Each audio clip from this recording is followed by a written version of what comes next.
Light, neon shadows on the street, baseline rising from beneath, silver skyline, hearts ignite, we awaken in my mind. Every fear just fades away when the rhythm starts to play. You don't know what's wrong, alright, you just moving. Light in the night, close your eyes, don't fight the fight. Feel it lifting you higher. When the clock hits 3, you're finally free. At 3 a.m., something's moving you. Feel it breaking through, like a wave you can't undo. At 3 a.m., let the darkness shine. We've crossed the line. Oh, my goodness.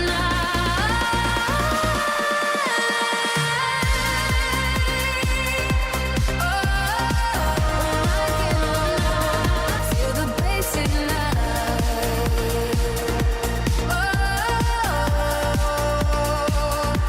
My goodnight.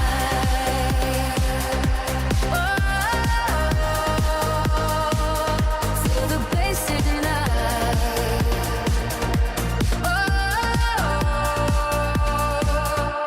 My goodnight. There's nothing you can do. Something moving you.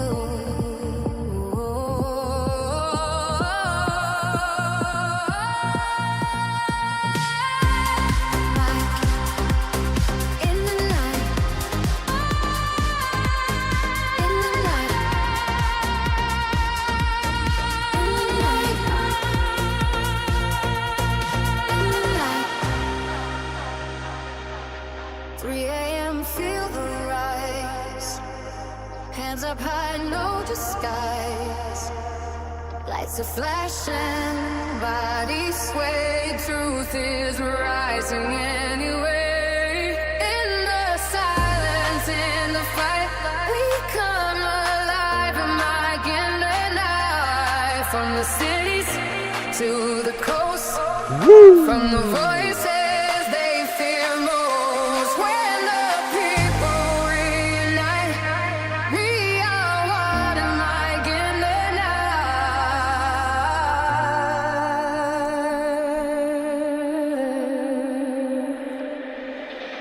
3 a.m. 3 a.m. 3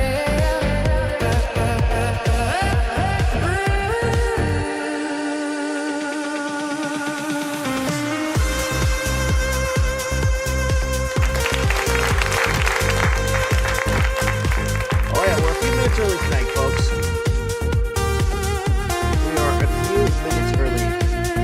When the world is sleeping, we Today is June the 8th, 2026. Welcome to episode 654 of Mike in the Night. I think we're on season 35, episode 13. Some people say we have our episodes wrong. We're on episode 15, if you count up the episodes. We may have made a mistake on the episode numbers, but not the episode, the season episode that we're in. But we are in season 35. We are steps away from summer here in the Northern Hemisphere. And June 21st, I think it is, first day of summer. And today is World Ocean Day. That's what they're calling it. On Monday, June the 8th, 2026, we are 24 weeks into 2026. 24 weeks in. Man, you can't make this stuff up. Here we are, guys, halfway through the year. It's like, wow, we're going into 2027 before you know it. And it's just moving fast. And because I think it has to do a lot with Terence McKenna and what he used to say, how the more events that are happening worldwide on a global level is starting to move time faster, or time feels like it's moving a lot faster, right? And yeah, here we are, folks. week 24 of 2026. Thanks for joining us here tonight on Mike of the Night, and I bid you all good morning, good evening, and good night, wherever you may be watching this transmission. Whether you're watching us from your camper in the woods, camper or cabin in the woods, or relaxing on your lazy boy, people of the night, welcome to Mike in the Night. It's 3 a.m. and something is moving you, and I want to thank you guys all for being here, liking, subscribing, and sharing. Please, guys, if you're just tuning into Mike in the Night, please share this episode. Please share this episode, guys. Support your local little guy here. I need this. If you want to support the transmission, share this. Share this. Get this out there, because I'm not paid to be here. I am not paid to be here. No one's paying me a dime, a penny to be here with you guys tonight. Nothing. I'm here on my own accord, and you're watching on your own accord.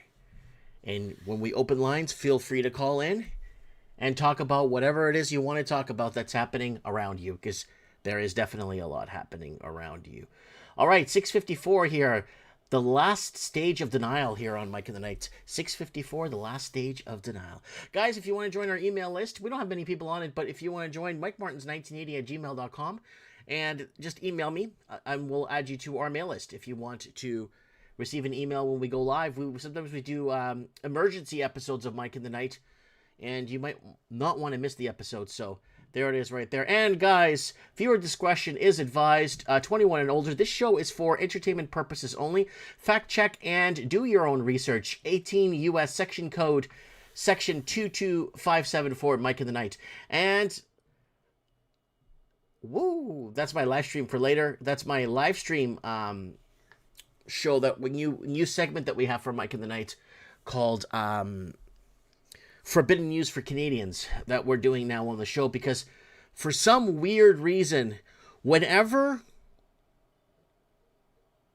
a non-white person commits a crime overseas, we never hear about it in Canada.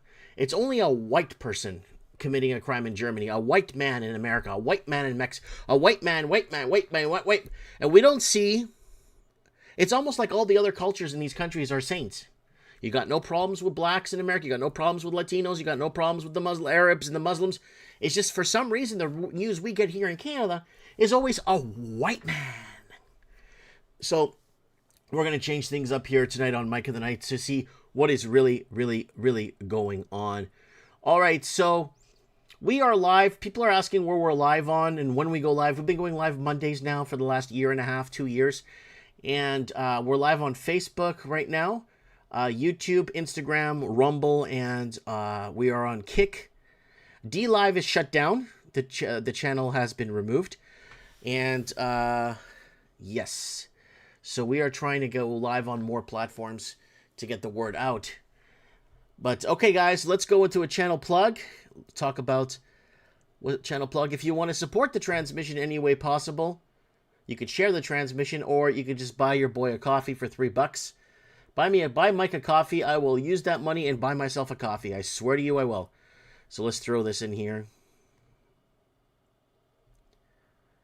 Okay, paste. There it is. There's your boy. Anybody want to pick up Mike a coffee, go ahead and do that there. Also, don't forget, we do have a Mike in the Night section here on the channel where you can now catch the YouTube episodes of Mike in the Night we're doing now, because we're welcome back on YouTube after 4 years worth of suspensions and getting kicked off. We have our shorts here on the channel. We got Adventures in Portugal we did, looking at the price of food, looking at the cost of living. We did the Philippines adventures last year, and our $7,000 home in the Philippines you guys could check out. And our Conspiracy Vault, all kinds of stuff here on the channel if you guys want to check us out on YouTube. And let's move on here. Also, mikeofthenight.org takes you to Mike of the Night episodes. So there's 653, 652. Oh, I see what people are talking about. Yeah, I have season 35, episode 11, season 35, episode 11 2 times. I know now. I know why people are telling me I'm getting the episodes wrong in the season. Okay. So we should be at like 13 or 14 for the season.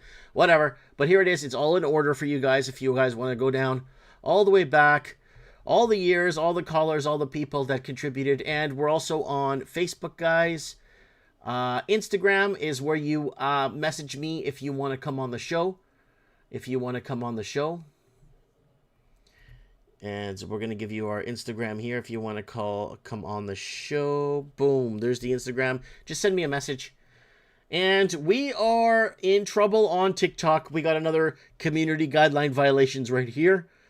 We reached 20,000 followers on TikTok, and the next morning I came back, they removed 2,000 followers for no reason at all. No reason at all. Like, for no reason.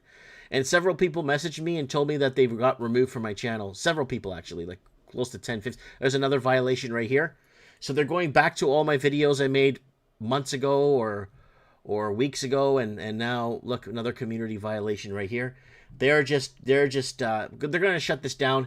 This is our first channel had 82,000, and then 9,000, then 18,000, and we're back at 18,000 again for the 5th channel. It looks like they're going to take this one down. And guys, if you want to buy something, there's a link in the description if you want to buy a mug or a sweater. I still haven't sold anything this year. So when people say to me, hey, Mike, you're just selling shit on your channel. No, nobody, I haven't made a sale this year on anything. Last year I sold 1 mug. So I just put that out there if anybody wants to support the transmission. That's it. Right? All right, here we are, folks. Let's get into some headlines. And let me take these damn things off. Let's get into some headlines. And, yeah, someone says, I want to catch the 2020 and 2021 Mike and the Knights. Yeah, you have to go to Odyssey to watch those episodes. It's just swearing and F this and F Trudeau and F Fauci, F... oh, man, it was just a war. Just a huge war.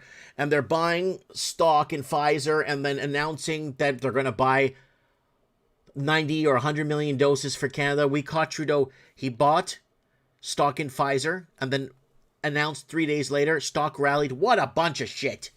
And nobody gave a shit. Oh, you're just racist or you're anti-science or, oh, science, right here, hey. Science. Bullshit. Yep. By the way, Mike, looks like all those cybersecurity bills are going to pass, government regulating the internet now. So yeah, they're going to do this, and they're going to be coming after... Well, how do they... It's really interesting how they're going to come after certain people. Right? I'm just forming an opinion, but then you guys are going to say, yeah, well, everyone else is. No. I'm actually really forming an opinion. And we have it on paper. We have proof of it. If you guys remember the merit harassment series, which is on my channel, I was severely harassed for opening a business in my town. They made an entire website calling me the merit molester. They made all this garbage about me. Writing up all this garbage about me in town and sending it to the RCMP, sending it to the newspaper to publish about me. It's all fabricated. None of it's true. But the police, every time I went to the police, it's forming an opinion. So now I'm forming my opinion. And we got ourselves a problem here. If I'm creating a problem, then what was done to... what was done to me was never resolved. It was never resolved. And there's no statute of limitations on what that family did to me and my family here in this town. There's no statute of limitation. Oh, that was long ago. Oh, that was not... Yeah, sure. So anyways, yeah, so I'm just forming an opinion, just like, yeah. Age verification. Yeah, all kinds of stuff is going to be. We warned you guys about the digital prison back in 2017, 2018, 2019, 2014. We were telling you about the digital prison. Nobody cared. Everyone was just calling me fat. Right? And, yeah. And Rusty Behemoth says, you already know what it is, Mike. It will be Russell Brand is allowed to say anything. Anyone else gets banned. Yeah. It's controlled information distribution. Who is allowed to bring the controlled information distribution to you guys, right? There's all these people sending me reels of all these people all over Instagram. These people made a channel last week. Look what this guy's saying, Mike. I'm like, this guy's been on the social media for like 3 weeks. And you're going to listen to this guy when we told you this 6 years ago? That's the sad part of it. That's the whole sad part of it. Nobody cared when it mattered, right? All right. We're going to kick the show off on a sad note here tonight on Mike and the Night. A very sad note, guys. One of our long-term founding fathers that helped put Mike in the Night together as a regular caller. Called about 14 times, maybe 15 times on the show. Usually doing 1 hour segments on the show here on Mike in the Night. If you guys remember back in 2018, 2019, 2020. If you guys remember, he moved to Mexico. He called into the show and he was updating us every 3 months, 4 months on what he's doing in Mexico, what he set up in Mexico. Invited me to come down and visit him in Mexico. And I've been trying to get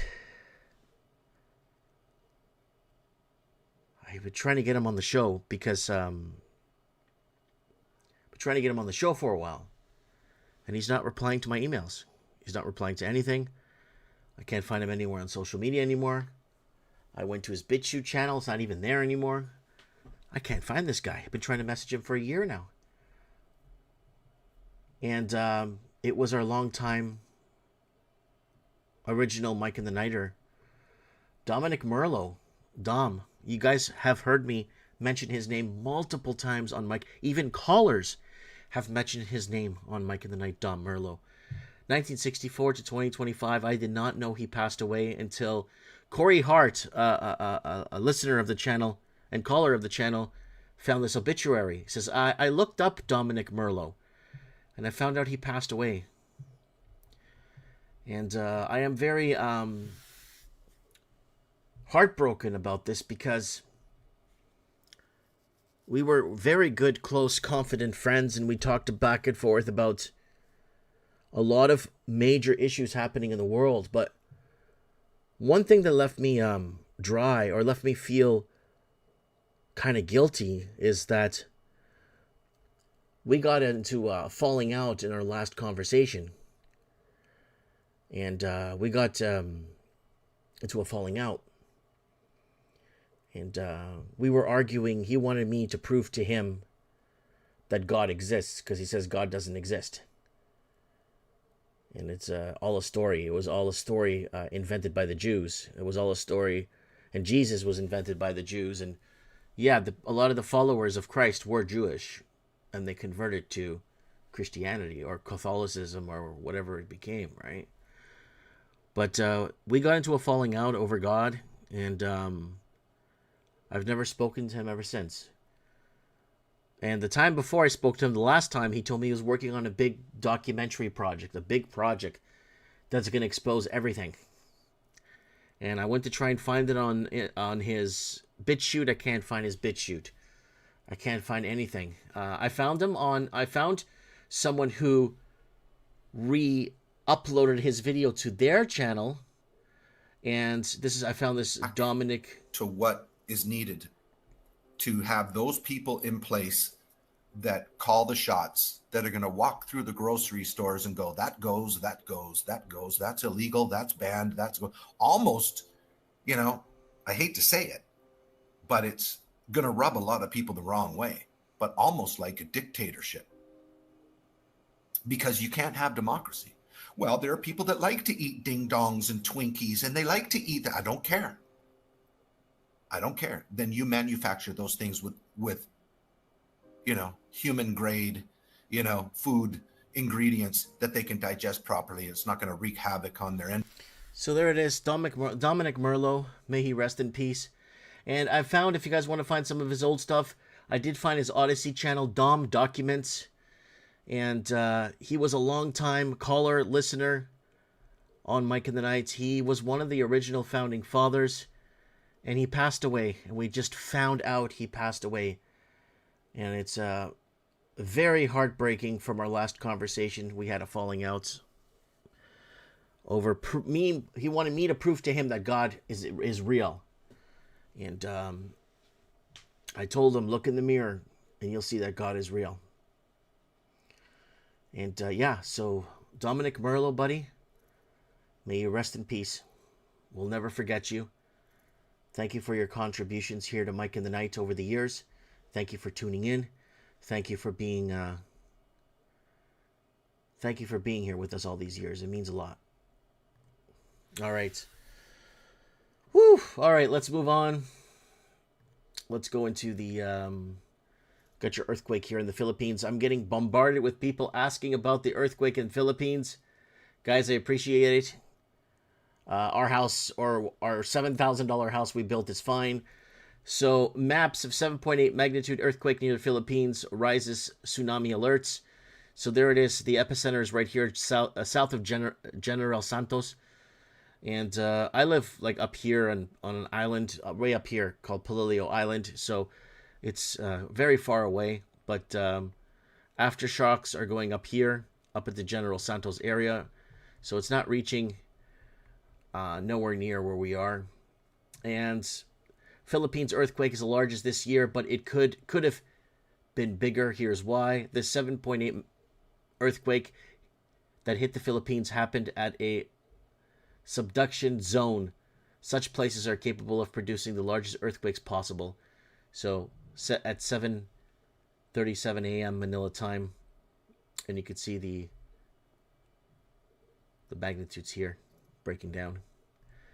And dozens in deadly Philippines earthquake. Dozens killed, sorry, in deadly Filipino earthquake. So there it is right there, guys. And 32 people are dead following magnitude 7.8 earthquake in the Philippines, according to officials. And a lot of these properties are built with poured concrete and rebarb. So they're not 2x4s and drywall. It's actually like they're built with poured concrete. See the concrete? And rebarb. So they're built to last. They're actually strong as I mean, you can't punch your fist through those walls, right? And there's the high school here.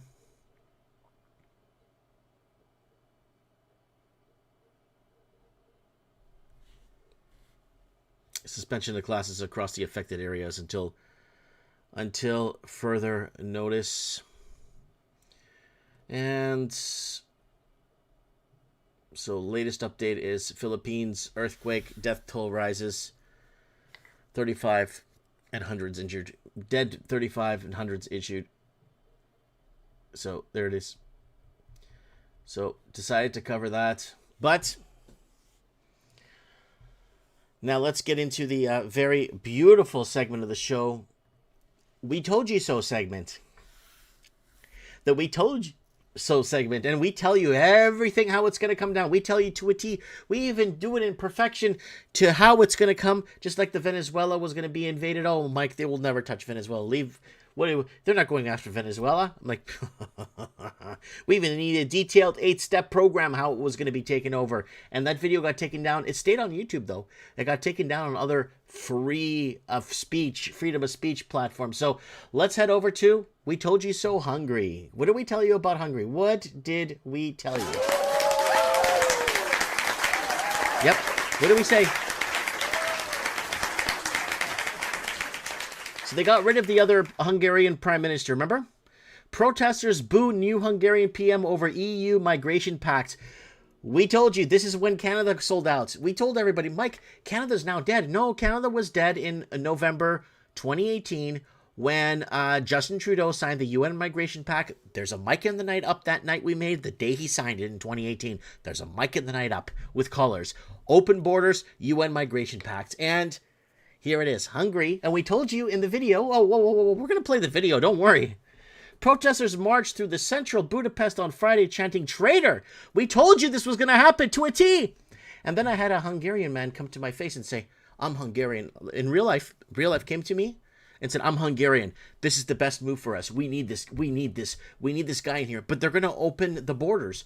No, he's not. He'll never open the borders. I'm Hungarian. I know my country. You don't know my country. I'm like, oh, I don't need to know your country, sweetheart. I don't need to know anything because it's a global effect that's going to every country. And if they don't follow along, they get taken out like Cuba, Venezuela, Iran. They all get taken out, right? Okay, so here it is right there. And Prime Minister Peter, EU migration pact, when Magyar appeared on his balcony, headquarters, Hungarian flag, the crowd booed and chanted, dirty Tiza, demanding his resignation to local media. So they're going to open borders just like they did to Canada back in January. We made the video back in, November 2018 when that pact was signed. Before all these social media influencers came to tell you things. We were already warning you back then before these people even picked up a microphone and a camera. We were already here, I'm telling you. So here it is. Hungary to go dark. We predicted this. Here it is. Hungary to go dark after that removal. Here it is. Why is every leader that pushes back eventually gets replaced? Anyone that pushes back gets replaced, defamed, assassinated, whatever. Today I'm going to be talking about Viktor Orban. Okay? For over a decade, Viktor Orban stood as, I guess, one of the last leaders inside the European Union saying, nah, we're not handing it over to you. We want to be sovereign, right? And now suddenly he's gone. Okay? So you got to understand what's at stake here. The European Union isn't just like a trade group anymore. This is a, I guess, centralized control structure within Europe, right? We're talking about unelected bodies, bureaucrats influencing physical policy, migration quotas, energy decisions, digital regulation, bring in more migrants. Remember that? And if you don't comply, they freeze the funding, they apply pressure, they isolate you economically, right? Hungary had, billions withheld over rule of law disputes. Ask yourself, what does that do to a country's economy in the long run, right? What does that do to the voters? Now imagine, okay, you're a citizen, inflation rising, money tightening, and suddenly the guy resisting Brussels is out because he wants sovereignty. Coincidence? Maybe. Pressure? 100%. This isn't about left versus right. This is about sovereignty versus centralized governance. Because once countries fall in line one by one, you don't vote your way out of that system anymore. You guys understand that? Look at the pattern. More control over speech, more control over energy, more control over borders, and now less resistance. Guys, this is how the system works to how consolidate its power. It's not done overnight. It's done piece by piece. Hungary put up a good fight to repel the invaders up until now. Now it's going to go dark there. Mark my words. Mike Martin's here. I have spoken. Oh boy, have I. Oh boy, have I spoken. Have I really, truly spoken to you guys? So why is... So hold on, YouTube's acting very strange tonight. And there it is, like we said. Hungary did a good job repelling the invaders. And now Hungarian Parliament signs the UN Migration Pact. Our video is up, folks. If you want to watch it on our YouTube, just type in UN Migration Pact. And you could see back in 2018 when Justin Trudeau signed the UN Migration Pact. And we were warning people about this. And we had to be slightly vanilla back then because we just came off of 18 YouTube suspensions. Warning people. They kept suspending us, but they let other people allowed to say it. Yeah. Anyways, there it is. Hungary to go dark. They did their best to repel the invaders, and now it's open. It's wide open. So it's going to be open season now in Hungary, just like it's in Germany, everywhere. Okay.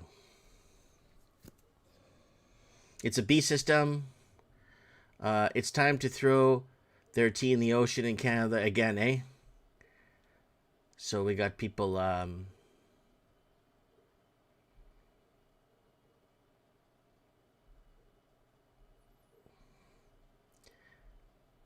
Yeah, the EU is another arm of the WEF. All right. Search for the truths here tonight. All our usual suspects, our 100 followers, our 100 followers are here tonight on Mike in the Night. All right. Yeah, everyone's getting pissed off in Hungary. I told him, even that guy that was pointing his finger at me, I'm Hungarian, you don't know what you're talking about. And yeah, here we are. All right, let's move on.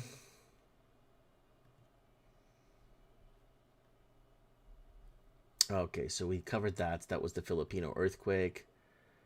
We got that.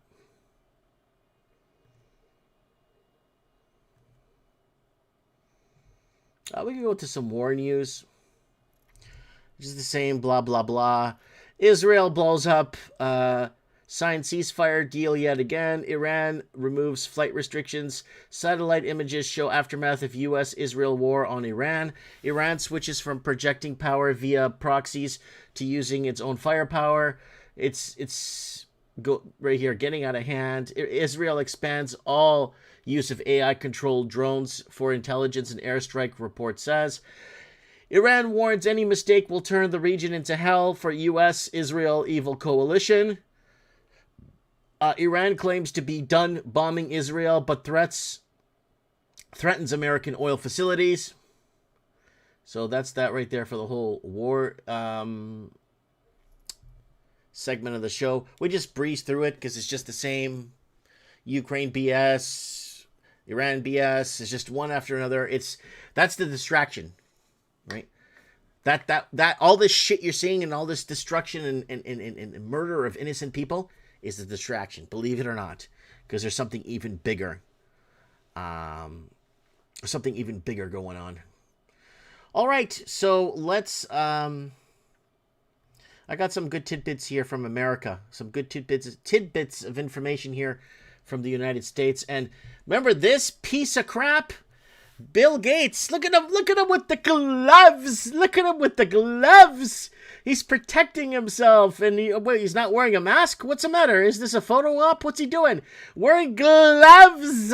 So Bill Gates funded scientists announce universal vaccine for viruses that even haven't emerged yet. Well, congratulations. So I'll pass on this. I'll pass on this one just like I passed on all the other 7 or 8. And we told you to pass on this garbage. And we told you back in 2017, they're going to infuse mRNA into our vaccines. And everyone laughed at me. And while the world is distracted by wars, economic collapse, and political chaos, the Bill Gates-backed pandemic machine has quietly developing what scientists are openly calling a universal vaccine, designed to target viruses that haven't emerged yet. Wow. So this vaccine is fourth dimensionally. So fourth dimensionally, a virus will exist in you, and that vaccine will prevent it from coming fourth dimensionally. Because the missing parameter in the fourth dimension is time. So, yeah. So he's fourth dimensionally making a vaccine here. So, let's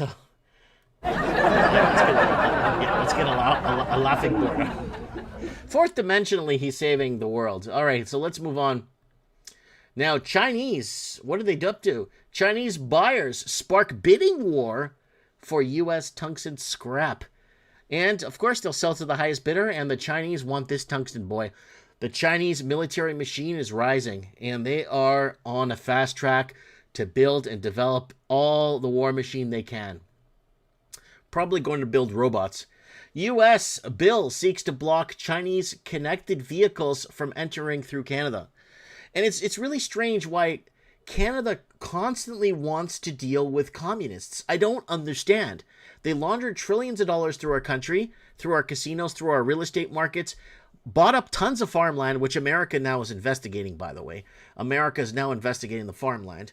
And then bring in the fentanyl and all the precursors that are wiping out our kids and family. And we told you guys when Carney took office that they're going to start staging fake fentanyl busts in Canada to make the Americans, so the Americans look to show the Americans we're doing something about the fentanyl. But it's all coming in from China. And I think it was one janitor working at the facility got arrested. And we told you they're going to be staging fake fentanyl busts. And here we are now.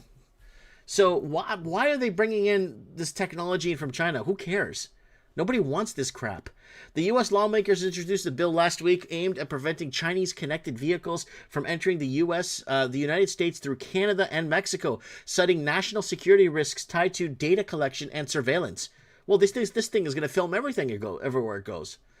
So I don't even know why we're dealing with. I don't even know why we even dealt with communists in the first place. Strong U.S. jobs report fuels expectations of Federal Reserve rate hike by year end.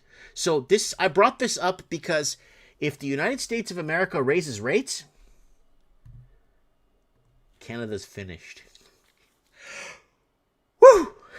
Woo! Canada's toast. Economically, it's done. If America decides to raise rates, say, we're going to raise rates, we're going to hedge a little bit more against this inflation. Canada, oh. Pie, fin, Spiritu Santo, amen. Finished. And Rosie O'Donnell, remember her? I love, where's my Donald Trump? I don't have it open. My Donald Trump soundboard about Rosie O'Donnell. Rosie is a trucker. Nobody trusts Rosie. She did a show and it failed. Rosie O'Donnell returns to America again after fleeing to protest Trump, bashes him on the Tony Awards. And this one's pretty funny. Pope Leo jokes in Spain that AI still thinks Pope Francis is in charge. And the funny part is, when I try to get some information off AI, AI is a waste of time. So I try to go on, just get some information from AI. It says, wrong, Mike. Mark Carney is not the Prime Minister of Canada. He was I even took a screenshot and put it up on for you guys to see the screenshot on our posts there on YouTube and Facebook. Wrong, Mike. Mark Carney has never been Prime Minister of Canada. He's the banking. Yeah, we know he was the banking. He was the one that worked with that Chinese money laundering coming into Canada. Then went to Bank of England and did the same thing. Brought in that Chinese money laundering. It was crazy. It was crazy. So AI is out to lunch, guys. You type in about the Portuguese deportations in Canada, never existed. And people are like, yep, well, I was there when it happened. I know what Mike's talking about. They were rounding up people everywhere, at work sites, at festivals, at carnivals, at high schools, grabbing all the kids that spoke Portuguese. Non-existent. That never happened. No, it never happened. So that's that. And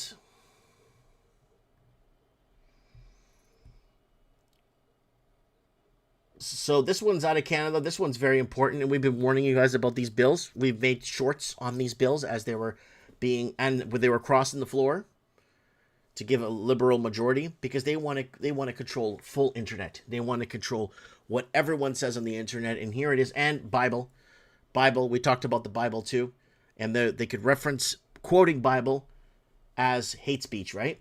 So Canada passes Bible ban bill, Christians facing prison for quoting scripture under hate speech crackdown.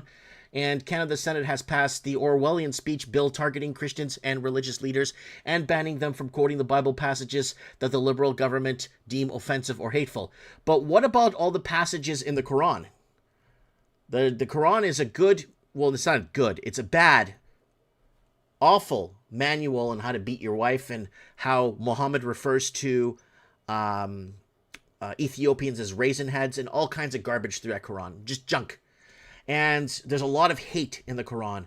But for some reason, they're going to target the people that built the country. 95% of the West was built by Christian hands.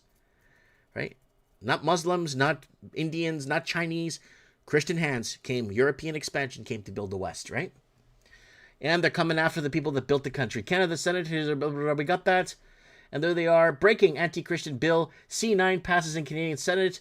Bill C9, described by faith leaders across the country as a serious threat to religious freedom, passing third reading of the Senate tonight, is now set to become law. The vote was 45-13 with 2 abstentions. So 2 people were absent to this vote. So it wouldn't make a difference. So there it is right there. And let's move on. Actually, I want to take this one right here. Bible, science, and other sources of uncomfortable truth are now crimes in Canada and the UK. So the UK passed the same bill. We did another video for the UK on this one back in November of last year of this bill. So Canada's new bill to restrict hate speech would remove protections from the Bible, meaning that the posting or carrying placard quoting Leviticus and other scriptures, commenting LGBTQ behavior, or possibly even claiming there are only 2 genders, which there are. And we've been telling you that for years now. There's only 2 genders. And scientific textbook will also be jailed if the facts hurt someone's feelings. So this is very bizarro stuff coming out of Canada. And we already covered this. We already told you the digital prison's coming. They're laying the groundwork for it. And they're going to stop people like us from speaking, right? And let's move on. Now, this one here is interesting because they never show you the people that are committing the crimes. So here it is. Durham police say criminal tourism widespread in the GTA as 46 arrested in investigation. So whenever you see this in Canada, this is why we have our little segment on Mike in the Nights called news that's forbidden in Canada, because this happens and we don't see who the people are. Of the 164 suspects were connected to the investigations are still wanted. We don't see who these people are. They don't show us who these people are. You know what? You know what? Because they're not white. If these people were white doing this, whatever the shit's going on here, they would be front and center all over the place. Oh, look what these white people are doing in Canada. But that's just what it is. So I'm willing to bet there's not a single white person in these 46 arrests. I'm willing to bet. Yeah, that's how it works in Canada. So they're going to be controlling everything that's being said through this country. Okay, $5 super chat from RC Lamoureux saying, Freemason politicians and bureaucrats sell off America and Canada to Chinese government. We're a Chinese chattel. Toronto Stock Exchange to merge the NYSE. Wow, we really are an end of days. We really are ghostly doors. We're here. We are here. So we are here. We've been here for a while now, people. All right, let's kind of that. Yeah. And let's get into, let's head over to Rape City, Europe, and what's happening in Europe.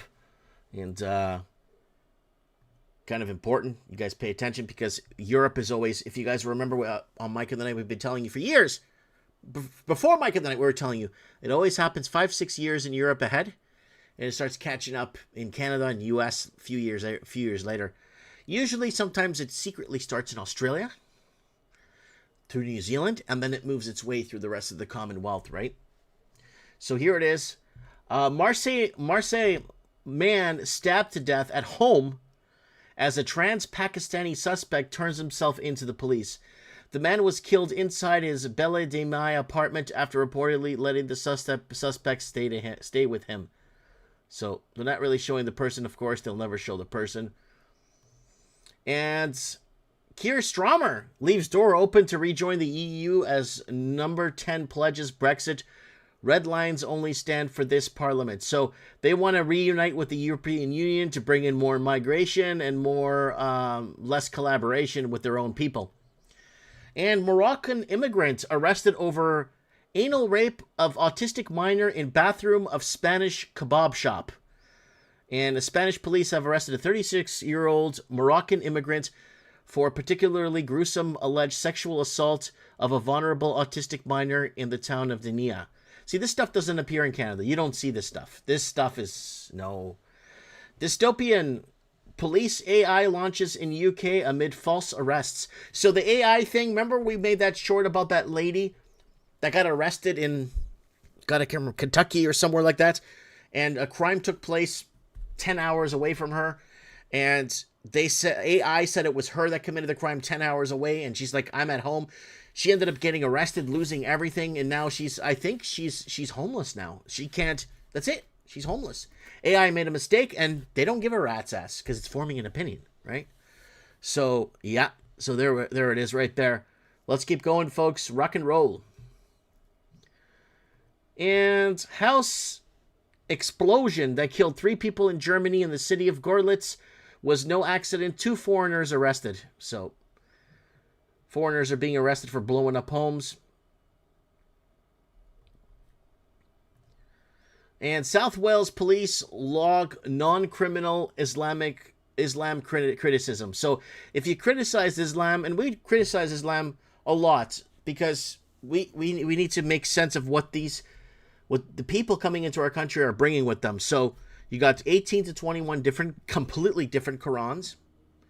You got the modern day Arabic, the Alhamdulillahi Rabbil Alameen, Bismillah Rahmanir Rahim. That's all modern day Arabic. That's all new Arabic. That Arabic came forward or started being used 600 years after Muhammad died. Nothing is true to the word. The first Quran was in Aramaic and it was about Jesus. And they want to tell you that Abraham and his son walked all the way to Mecca through the desert to build Mecca, but Mecca never appeared on the map till the year 900. Oh, you keep doing the math. We could keep going at this for hours. None of it makes any sense. So we're questioning this, right? Because it's attacking our sovereignty. It's destroying, and they're forcing it into schools, Islam, but they don't want Christianity, the Christians that built the school, to have Christianity in their school. But we got to bring in Islam, roll out the mats. So when you start criticizing Islam and looking at the facts and looking at the modern day Arabic that they use today versus what was used back then, it just doesn't make any sense. None of it makes any sense. And that's why they want to keep your mouth shut. So Abraham and his son walked through the desert all the way from, instead of going to Israel to the promised land, he walked his ass and his son with an ass. I think he brought a goat or whatever, and walked all the way down to Mecca. And then when Muhammad got his first revealing, a winged horse appeared in his window. And he jumped on the winged horse and went up to the seventh heaven to meet Moses. And then when he went to the ninth heaven to meet God. And then he was debating between Moses and God in the heavens on how many times Muslims need to pray per day. So Muhammad jumped on a winged horse. So when you start criticizing this shit, they start coming after you, even though it just doesn't make any sense and there's no proof of it happening. So there it is right there.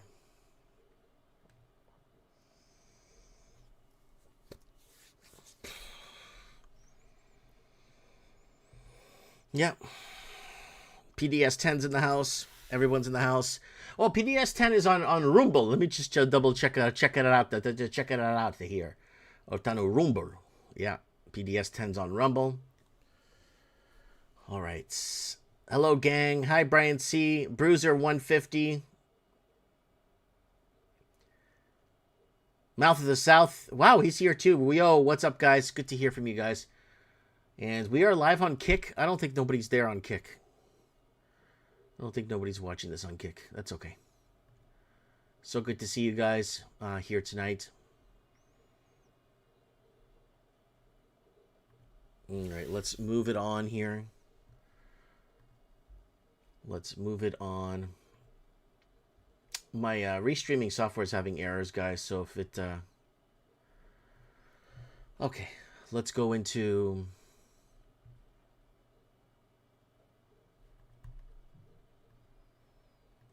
We're getting errors here. Sorry, guys. I'm just...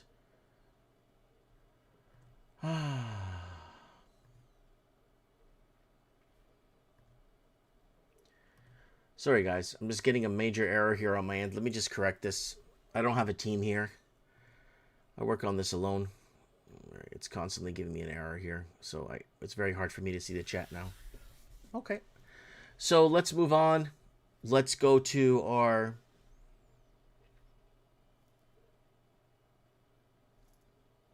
Let's head over to our special edition here called Forbidden News.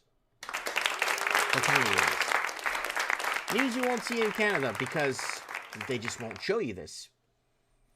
And we got some Philippines earthquake footage here for you guys. Look at that building there going down. That's outside the school there. And it's rocking and rolling and shaking there. Our prayers go to the family. Condolences, prayers. And hope they could get through this. But the Filipinos are tough. Been to the Philippines, very tough cultured people. And there's that's one of the airports there where they're evacuating everyone from the airport. Because it's crumbling. Yeah. There it is right there. 7.8 earthquake. Here's Jollibee. Oh no, not Jollibee. That's my favorite place.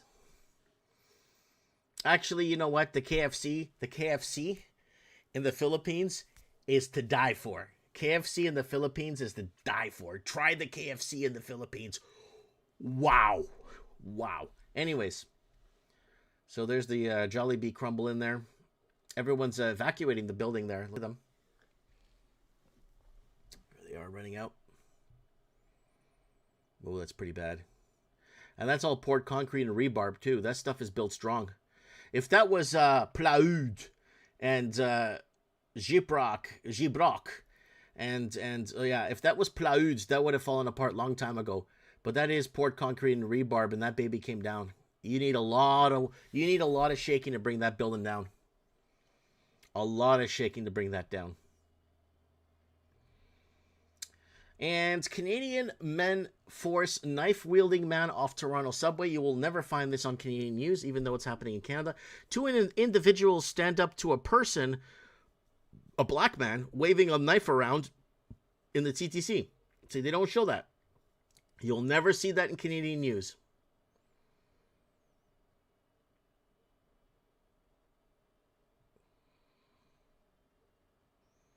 Yep. That's what's going to happen. You're going to see a lot of problems. A lot of race problems.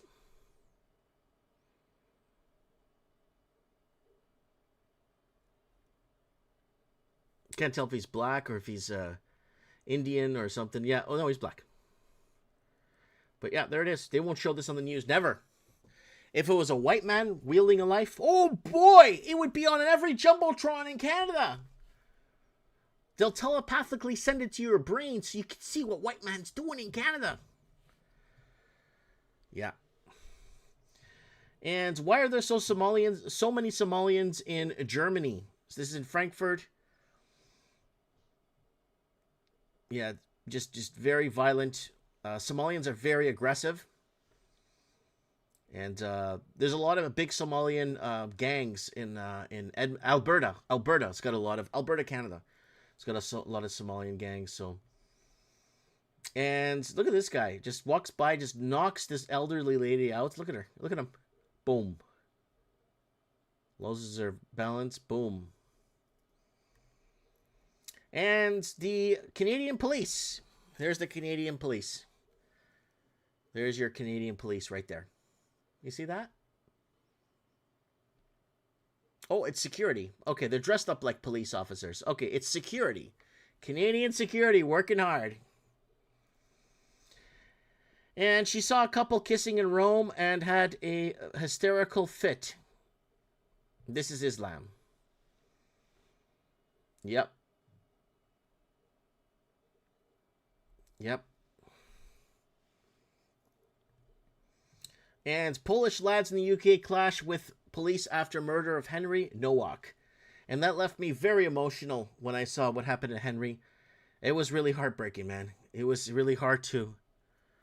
And that's it. People are just going to take their countries back. Europe's going to take itself back. It always does. And like I've never lied to you guys. Europe will take Europe back. It's game over. And they're going to close them borders so tight. Oh boy. There it is. And ground equipment hits 3 planes in Delhi airport. So somebody forgot to put the emergency brake there. And it just, there it goes. There you go. And what do we have here? People across Britain are reportedly kneeling inside local police station in memory of Henry Nowak. Yep. Very heartbreaking situation. Bullshit situation. And it's game over. We're talking game over here. Europe is going to go back to Europe. Europe's going back to Jesus. Now, this is Spain. Spain is Christian, not Muslim. It's been like that for 500 years. And do you support them? Yes. Everybody needs to be in their own countries. We don't get along with each other. And there's this man here. He's doing a number on this bus here. You'll never see this on the news. Never see this on the news. Never see this on the news. Ruins everybody's day. And Barcelona awaits Pope Leo with Sagrada Familia's majestic glory. There it is in Spain.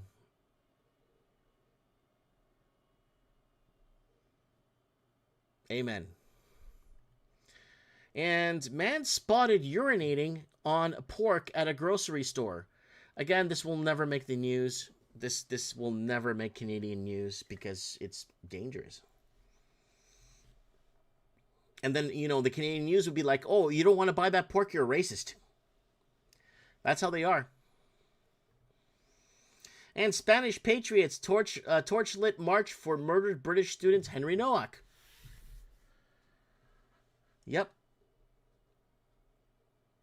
White lives matter. But without the white man, without white lives or white technology coming over on ships and bringing over sanitation and stopping all the natives were at warring each other, especially in Mexico, down with the Incas. Spanish went there and said, what the hell are you guys doing? Right? So bringing over the sanitation, the architecture, the roads, the foundation that built the West. Here we go. This is an Edinburgh torchlit procession. This annual torchlit procession in Edinburgh, Scotland.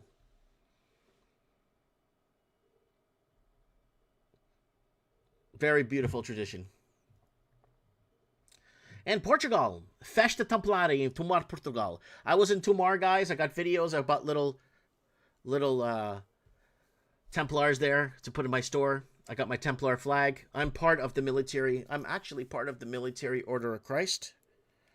And I even have my own number on here, registered with the Templars. And if you look at the Templar, or the highest level order of the Military Order of Christ, the guy's last name is Martins. Same last name I got. Our family was part of this Templar movement. All the Templars came from Portugal. Watch our Templar documentary on our Mike Martin's channel, how the formation of the Military Order of Christ came about. And now other Europeans just copied it for themselves.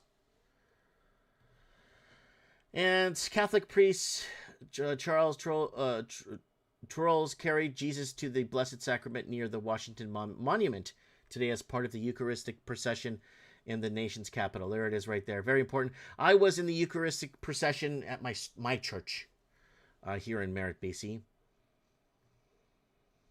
And White Lives Matter bus with faces such as Charlie Kirk is campaigning around Texas to stop the Hindu takeover.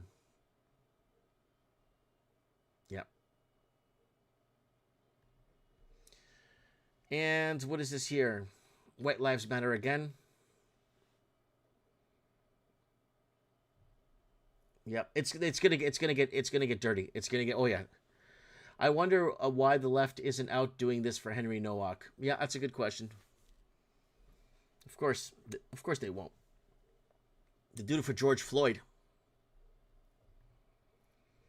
And Indian groups filmed singing loudly on Australian trains. So you go to Australia to enjoy an Australian vacation, to see Australians, and then you hear...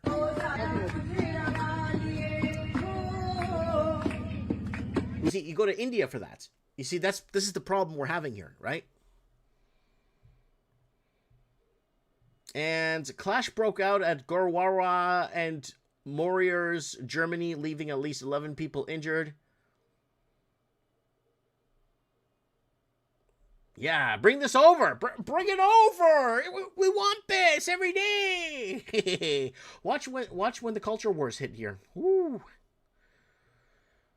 And anti-Indian protests and racist incidents in New Zealand leave the Indian community feeling unsafe. It's New Zealand! It's New Zealand! Woo! Woo! And the problem is the 4 or 5 generation Indians that have been in New Zealand for like 50, 60, 100 years are now being all thrown into the same category now. And that's, who do you blame, right? And Miss Universe knee walks became a pilgrimage in Costa Rica. The Portuguese started this like 2-3 centuries ago, and now the whole world is adapting this. I was filming it in Our Lady of Fatima. They have a whole section there for it. And March for Jesus 2026 draws massive crowds in Brazil. Yeah, because Brazil's, again, it's a European expansion from Portugal. They brought over Catholicism. That Christ the Redeemer statue you see in Brazil, the same statue is in Lisbon. and East Timor.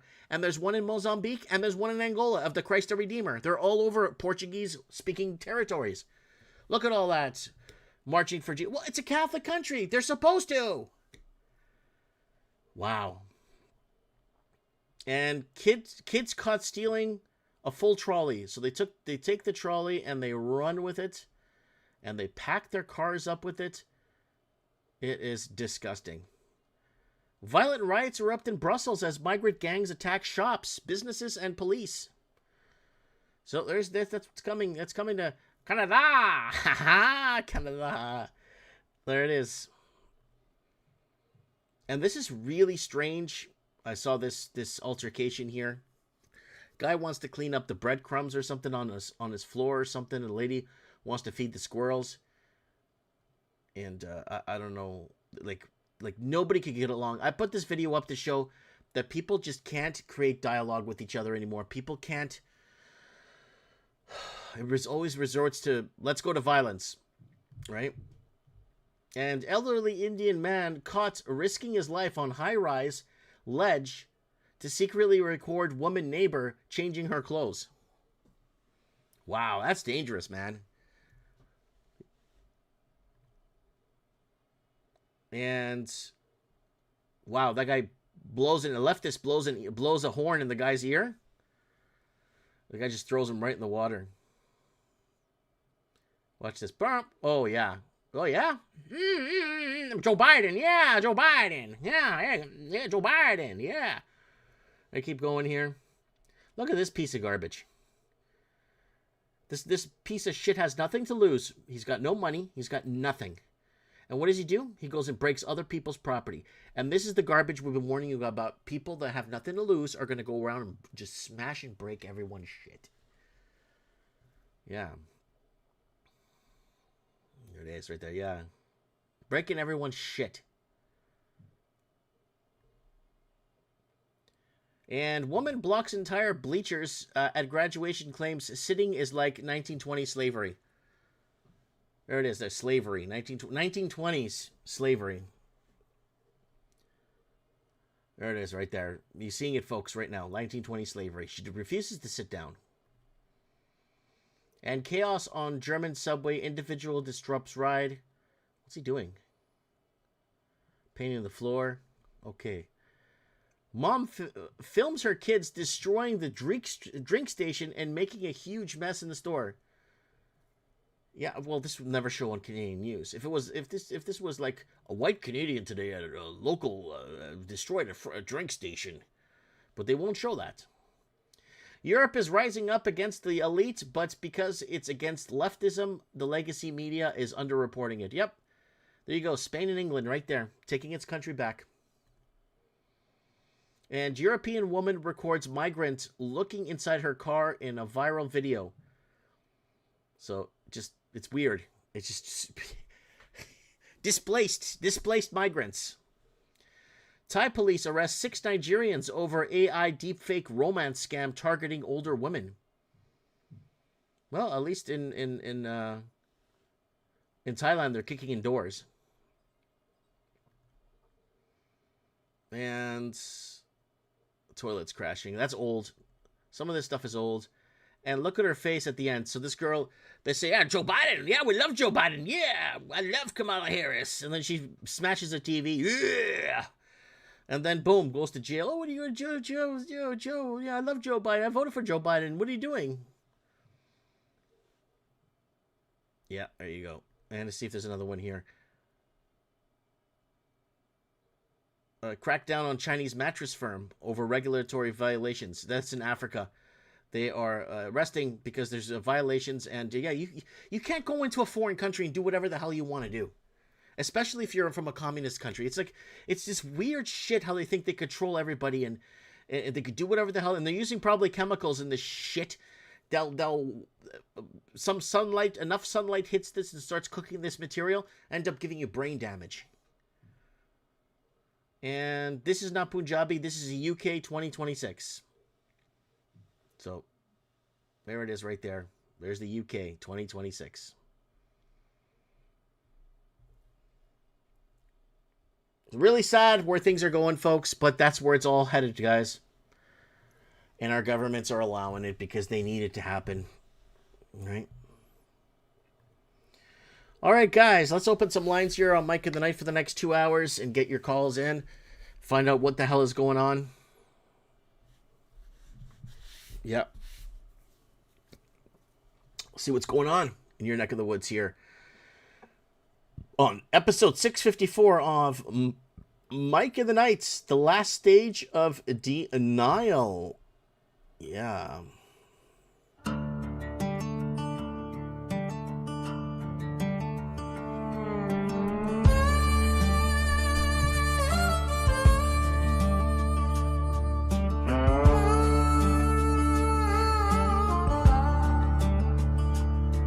It's 3 a.m. in a one-stop town. Neon buzz and the world shut down. Coffee's cold, but the mic's still warm. There's a storm outside and another reform. Headlights roll down Highway 8. Folks still talking about the state of the state. Bills go up, paychecks thin. Feels like a house always wins. But there's a voice on the air tonight, cutting through that pale moonlight. Mike in the night, on the AM line. Truth coming through like a county sign. You can run, you can hide, you can close your eyes, but you feel that moving deep inside. At 3 a.m. when the silence is broken, old guitar and the truth outspoken. No teleprompter, no token, just a man saying I have spoken. Small-time farmers, city trades, trying to read through the masquerades. Paper headlines, polished lies, but you can see it in the people's eyes. Granddad said, son, stand tall, don't let fear build your walls. Mama prayed by the kitchen light, said, you are tuned into Mike of the Night, the voice of the Commonwealth. So he turns that dial a little more, like knocking on a closed back door. Mike in the night, on the AM line. Hello. Ladies and gentlemen, we have Black Deplorable here on Mike of the Night. Thank you for being here tonight on the show and calling in. We haven't had you on in about 3-4 weeks. So what is going on? You always have a story for us. Well, I don't know if you've been following the election nightmare in California on the news. Have you heard much of it about it? I saw that they're blocking people from running or ballots, or they're trying to make it so it's not rigged. Well, yeah, they're rigging it. So well, it's being rigged, but I think Trump or someone in the higher ups is trying really hard to make sure that that election does not get rigged. Yeah, well, see, it's been going on forever. Like, it's ridiculous. Like, to call it a third world election would be an insult to third world elections. I mean, it's just the most corrupt system in the world. I mean, it's unbelievable. Like, they keep on counting for like a month. Like India settles their elections in one day. I'm pretty sure Ethiopia does, but California, nah, no problem.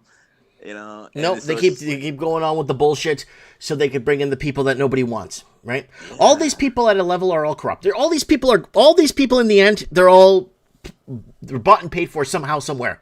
But at least give the people what they want. At least give them what they vote for. At least, right? Yeah. They don't even give them that, even though they're all corrupt. It's crazy. It's insane, and it ties in with the homeless industrial complex, like I've talked about. Just so for any people, the listeners out there, so like you have these like NGOs, non-government organizations, who they can get the social security number of homeless people, tell the government they're taking care of these homeless people, and then charge the government, say like $1,000 a month to take care of a homeless person, and then only spend like $100 on that homeless person, and then pocket the difference. And then these NGOs donate to the campaigns of Democrat politicians to make sure they keep the money coming in and don't investigate the NGOs scams. You know, like that's what's going on in Minnesota with the Somalis, you know? Well, Minnesota. Yeah, they are, these like the politicians are everybody's getting rich off of it, and then they block the politicians, the governors block any investigation. The governor in Minnesota literally blocked investigations of the Somali frauds. And people keep asking me to comment on it. I mean, we covered this whole Somalian fraud thing when it broke, but people keep asking, what is your opinion? My opinion is very simple. Why are these people from Somalia allowed to exist in America? They don't build anything. They don't fix anything. Well, they vote Democrat. Sure. But what I'm saying is, why are they even allowed to exist there? The country is falling and sinking economically, financially, all kinds, to bring in people to vote Democrat when they could fix the elections. It still doesn't make sense to me. All these elections are rigged. Okay. And why would they bring in, again, people that are not going to build, fix, repair? At least if they brought in people that are going to fix and maintain the continuity of the country, I wouldn't say anything. But you bring in people that are going to blatantly create fraud, screw people over, commit murder, all kinds of stuff. So much crime. It just doesn't because they could fix the election. It just makes no sense, buddy. Yeah, and it's part of the whole machine, they so get this, not only do these homeless people, you can get these NGOs get rich off of them, but they get them to register vote. So they actually want homeless people to be trucked in from the other parts of the country, have as many homeless people here in California as possible, get them to register to vote. And they can register anywhere, on anywhere where they're camped out on the street. They say, okay, this is their address, boom. You know what I mean? And so now and then they're paying them for their ballots. They're paying them to register to vote, and then they get their ballots and they vote in the socialist candidate. And so this lady, the socialist candidate for mayor of LA, Nithya Raman, she was in dead last on voting. Is she even American? No, she was born in India. Yeah, this is garbage. Even more disgusting. This is, I think, you know what? You guys in America have guns. I think you guys need to take your country back. I think it's time to take your country back. It's getting too much now. It's getting way too much. Yeah. Your founding fathers set up a constitution for you guys, by the people, for the people, to protect that constitution, and that constitution protects your rights in your country from invaders, foreign and domestic, remember? Mm-hmm. And I'm a Portuguese guy living in Canada telling you this. Yeah. Yeah, there was a standoff today in Texas between there was some Indian guy, and he's some Muslim actually. No, he might be Iraqi. I'm not sure, but he was like, I hate rednecks. I don't give a shit about veterans. I don't like this country. I don't like the military. I'm voting to change all of this. He's literally saying that, and he's and these guys are chasing him off. They were going to kick his ass. He's using your constitution with his freedom of speech to say what he has to say. Yep. You see how that is? And he's not even an American. Yeah, you have there's several candidates, for office all across the country that weren't born here, that are voting, that are running on a pro-immigrant, anti-American campaign. And so that's the guy in New York, Zohran Mamdani, and so this lady, she's another Mamdani. And she is now now they're saying, so now she's ahead of Spencer Pratt, who was the guy that was running on we're going to clean up LA, get rid of the homeless and all this and that. She's now ahead of him. That's the scandal. And you know what the funny part is? You got another one in Boston, Michelle Wu. No one likes you, Michelle Wu, that Chinese lady that makes fun of white people openly, and had a party, a party, like a government party, like a Christmas party, and didn't invite no white people to it. I saw that. Michelle Wu. No one likes you. It's this is really, really bizarro shit happening in America, and we can't have America fall. We cannot. Being in Canada, if America falls to this shit.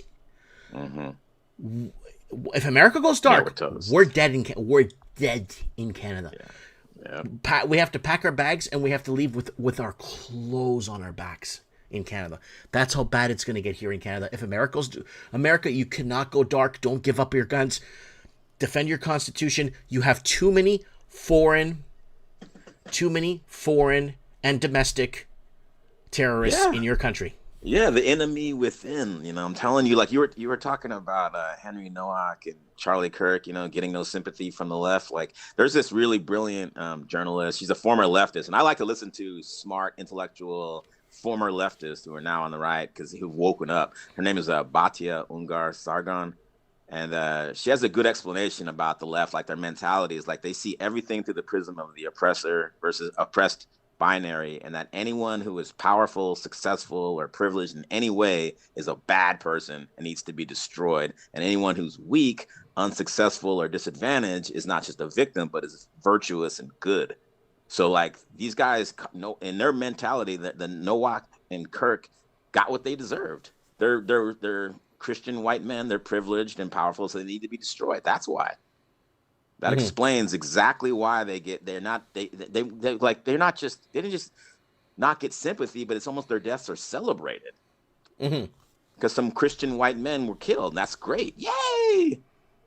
So you're killing the people that maintain and fix the country and that actually know how to run the country. Well, they hate America. They want it all burned down. Anything, like I said, they despise power, success. So they're not American then. Right.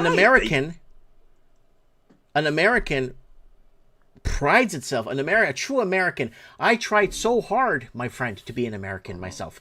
I did all the paperwork. I made sure I wasn't stealing an American's job. $32,000 in a bank account, a place in my name.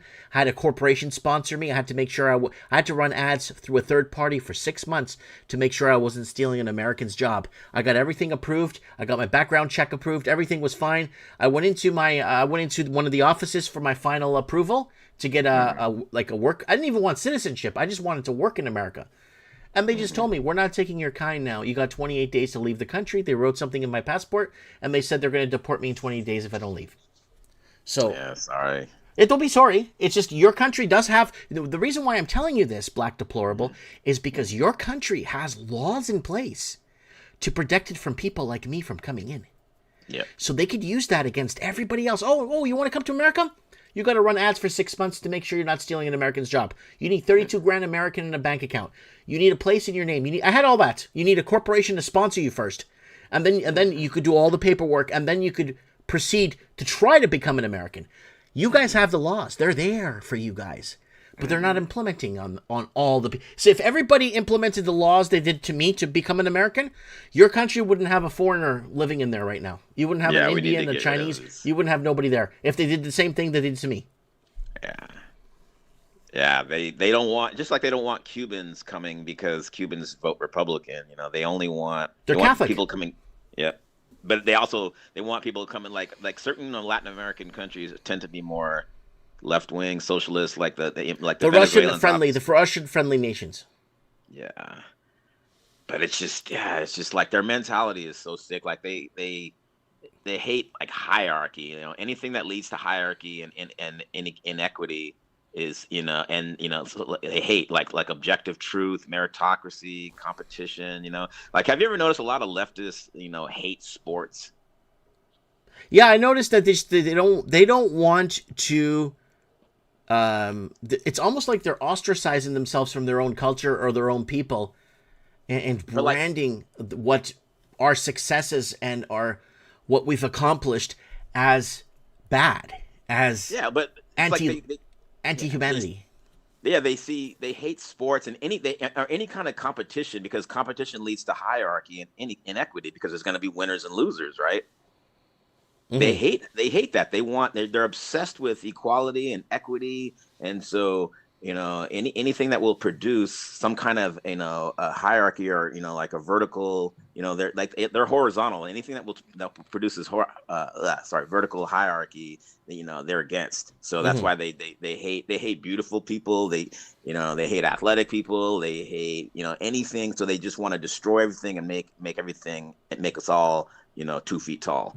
You know what I'm saying? Yeah. And I just remember growing up, so many of the people that were kind of ugly or unathletic, they grew up to be socialists. Like these are the people. This is why, if you look at so many of these far left protesters, they're hideous and obese and unathletic. Yep.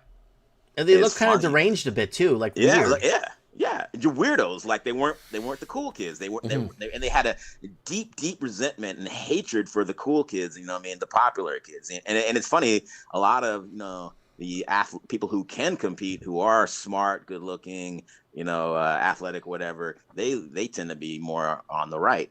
Mm-hmm. You know, they like competition. They have no problem with hierarchy because they believe that they can compete. So, you know, a lot of it makes sense. You know, like if you, but this is the war. These And are you the people notice that the are. leftists. If you notice the left, a lot of the leftists, they all work for the government.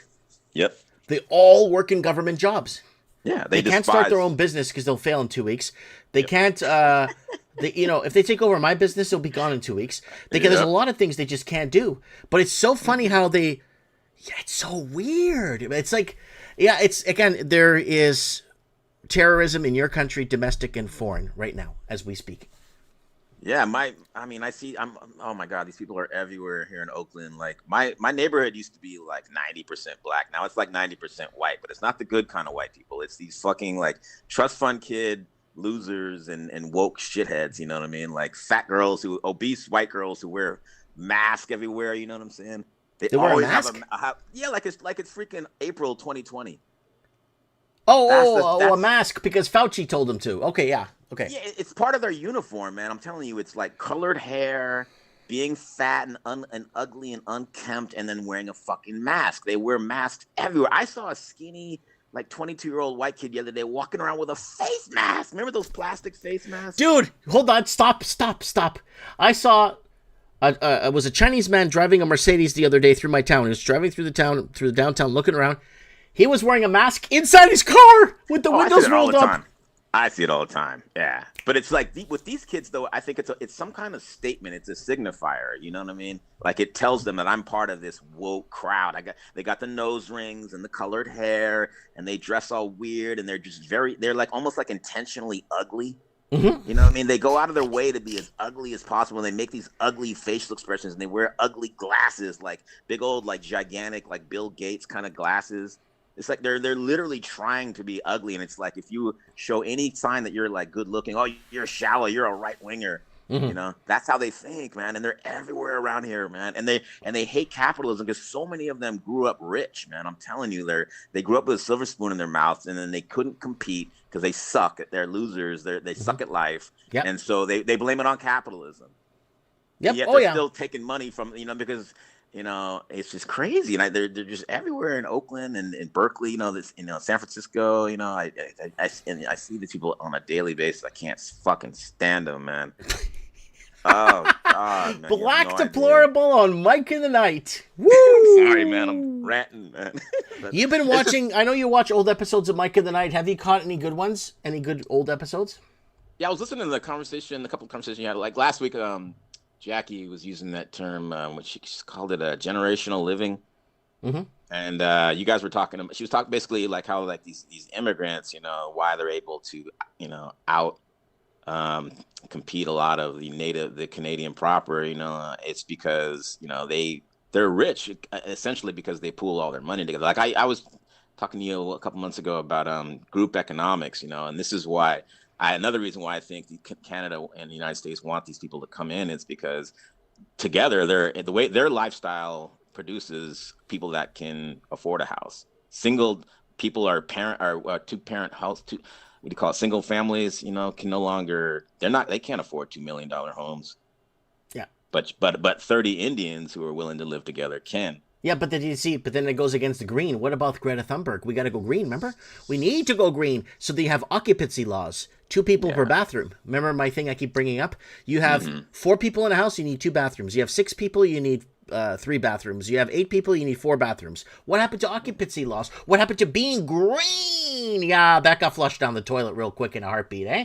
Just like the data centers are taking up so much water. What happened to all the fresh drinking water? Oh, well, now what happened to global warming and climate change? That disappeared now that the data centers are here, right? Mm-hmm. So we got a $5 super chat here. I've got a good one for you, Mike. I'm presently being investigated by the American military for my comments on your channel and other channels. Yeah. It's a little scary, man. I gotta get this stuff off my chest. I don't care, man. At this point, man, fuck them. But yeah, it's just I think also you're not allowed to criticize immigrants. So again, it goes back to this leftist mentality that so immigrants are good people, no matter what. if they're raping, killing, stabbing, Those are migrants, dude. I'm an immigrant. Or migrants. I mean, anybody that, anybody. I'm an immigrant. I came from Portugal. My dad worked on the Skydome project in 86, 87. He worked on big projects in Canada. He worked on big bank towers. Maybe his son might work there one day. No, his son's not going to work in that tower one day. That's going to be for 300-400 Chinese people to bring over and work at the tower. And then after, white people will be outside the tower asking for money. That's how Canada works. Yeah, so the immigrants came to build this country. The migrants come to use it. Yeah, that's the sickness of the left. Like they outrank other people on the, like, for example, like when a white, you would think there would be sympathy for a white woman being raped or molested on a train in Toronto or Germany or someplace like that, right? But these migrants, these people of color, outrank her on the victim, what they call the progressive stack. They have more oppressed points, right, than a white woman. So migrants have more power. It's like cards, right? You know what I mean? Like ace beats a whatever, king beats king, blah blah, all that stuff, right? And so a migrant beats a feminist. A feminist will have or a woman, a white woman, because a white woman is privileged, especially if she's got money and is blonde hair, blue eyed, and all that. Nobody's going to have any sympathy for her. Their sympathy is for the migrant. So like with Nowak, the sympathy is for the Sikh guy that stabbed him, not for the white guy. But the question I go back to every time is, why is that guy even allowed to exist in that country? Why is he even there? Because the left wants them here. Hold on. I'm hoping that somebody in law or somebody that knows law really well could hear what I'm going to say here right now. Mm-hmm. If that happened to my kid, what happened there in the UK, can't I fall back and then sue the Carney government in Canada for allowing this guy to come into our country and just basically kill one of my... I'm just saying, for an example, if someone's kid gets killed, okay? This is a scenario. Someone's kid gets killed like that from a migrant that shouldn't even be in the country in the first place. Is there a way that a person could go back and just sue the government for letting him in? Because why is this guy... And then build a case asking, why is this guy in this country for in the first place? And they could build a case showing he has no this, he's not fixing nothing, he's got no job prospects, he's got no company sponsoring him, he's got no money in the bank. So they'll see, like, why is this guy even here? I know. And killing people. I believe me, I believe that there's a way where you could go back and just sue the government for allowing these people into the country if something happens to your family. Believe me, I think something's going to come up. Something's going to come of this. Possibly, yeah. Let's hope, man. But yeah, the sympathy is for these killers. Like these are third world people who are victims of U.S. and Western imperialism. So they're good people, no matter what. And they're victims. It's not their fault that that it's the racism in Europe that's driving them insane and making them want to do these things. That's what they'll say. Yep. And so like that's the leftist mentality. That's what you're up against, man. It's the enemy within, man. Like they are the biggest, the NIMBY, I would say NIMBY people and these communists, these leftists, because it look like if this lady wins in LA, we're going to both the two most important biggest population cities in America could have communists as mayors. This isn't, are you serious? So I made a short video describing or discussing a law needs to be put in place and you need to be third generation to run for anything. For me, I couldn't run for any level of politics in Canada because I'm Portuguese born, but then my kids can't. My other grandkids can't, but my great grandkids, if they're still in Canada, could run. Third generation. You have to be third generation to run for any politics and work for any government job in the country. I made a short about that, talking about how that needs to be done, because the people are coming in and getting these government and getting these easy, nice, clean office jobs and running for office and getting these positions through all corrupted votes and stuff. And this needs to stop. I know that. As a Portuguese living in Canada, this country needs to stop what it's doing because it's game over here.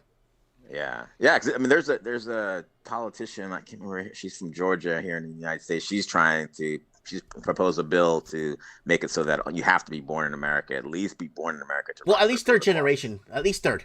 Because you can't be better, but yeah. Yeah, but you know what I mean, right? But at least third generation. If it was third generation, Obama would have never been president. A lot of these people would have never been president if it was third generation, right?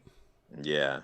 Yeah, because you have people who are openly anti-American, Mm-hmm. trying to get anti-British, in UK, all over, trying to like they just want to get in these countries and then use the laws, the liberal laws, to destroy the company, from within.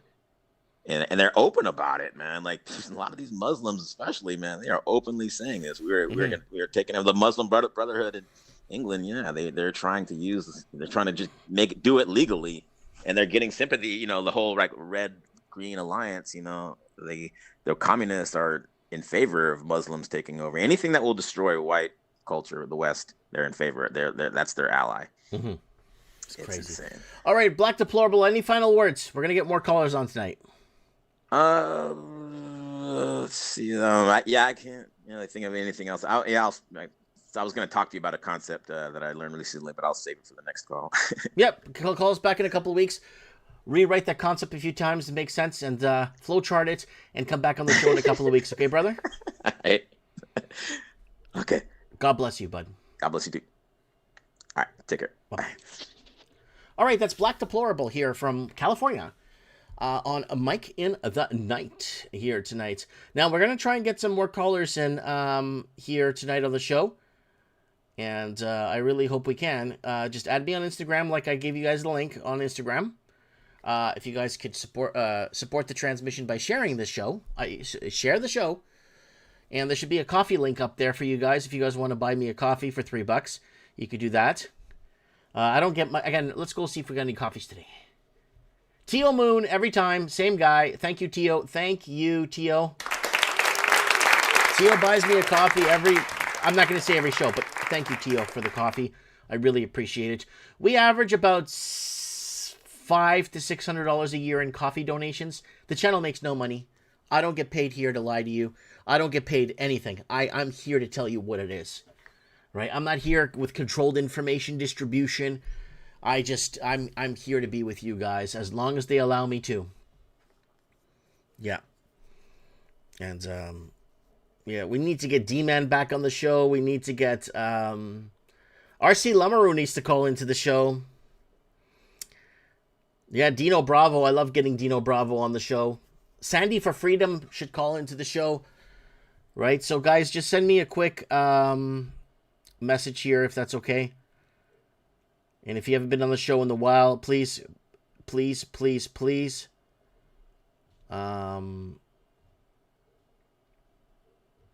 just going through message requests. Hidden request. Yeah, there's no hidden requests here. So just going over this to see if there's... I want people to call into the show. This is your show. But, the people I talk to through the week don't want to come on here. Because they're scared. And I don't blame them to a certain point. I don't blame them for being scared. I really don't blame anyone not wanting to come on here. Right? So let's see if we could get some colors here on Mike in the Night. I would... All right. Let's go into... I guess we'll do a quick channel plug. I'll give you the coffee plug, and I'll give you the thing for tonight. Okay, here's a coffee if you want to buy your boy a coffee. Here's a link. And then people are asking for super chats. Just buy me a coffee. It's easier. It's $3. And then I'll give you guys the Instagram. There's my Instagram there. If you guys want to go ahead and add me on Instagram. And then you don't have to add me, but just message me so that I could go ahead and approve your and you could call in.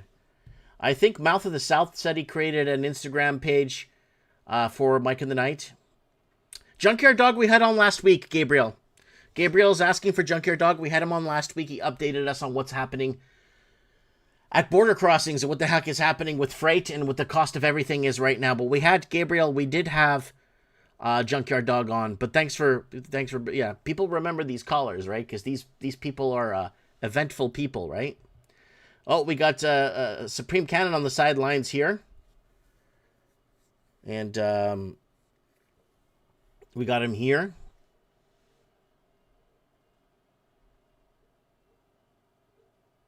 Yeah, he's on the side. So we got Supreme Cannon on the sidelines in case we can't find someone. So let's get some, if we can, like we did the last couple of Mike and the Nights, get some first-time callers on. Don't be shy. I'm not going to question you. We just want to know what you have to say. What is happening in your area? What are you seeing around you? That's what we want. We want to know what is happening in your neck of the woods, right? All right. All right, let's see if we can get another caller on for Mike in the Night.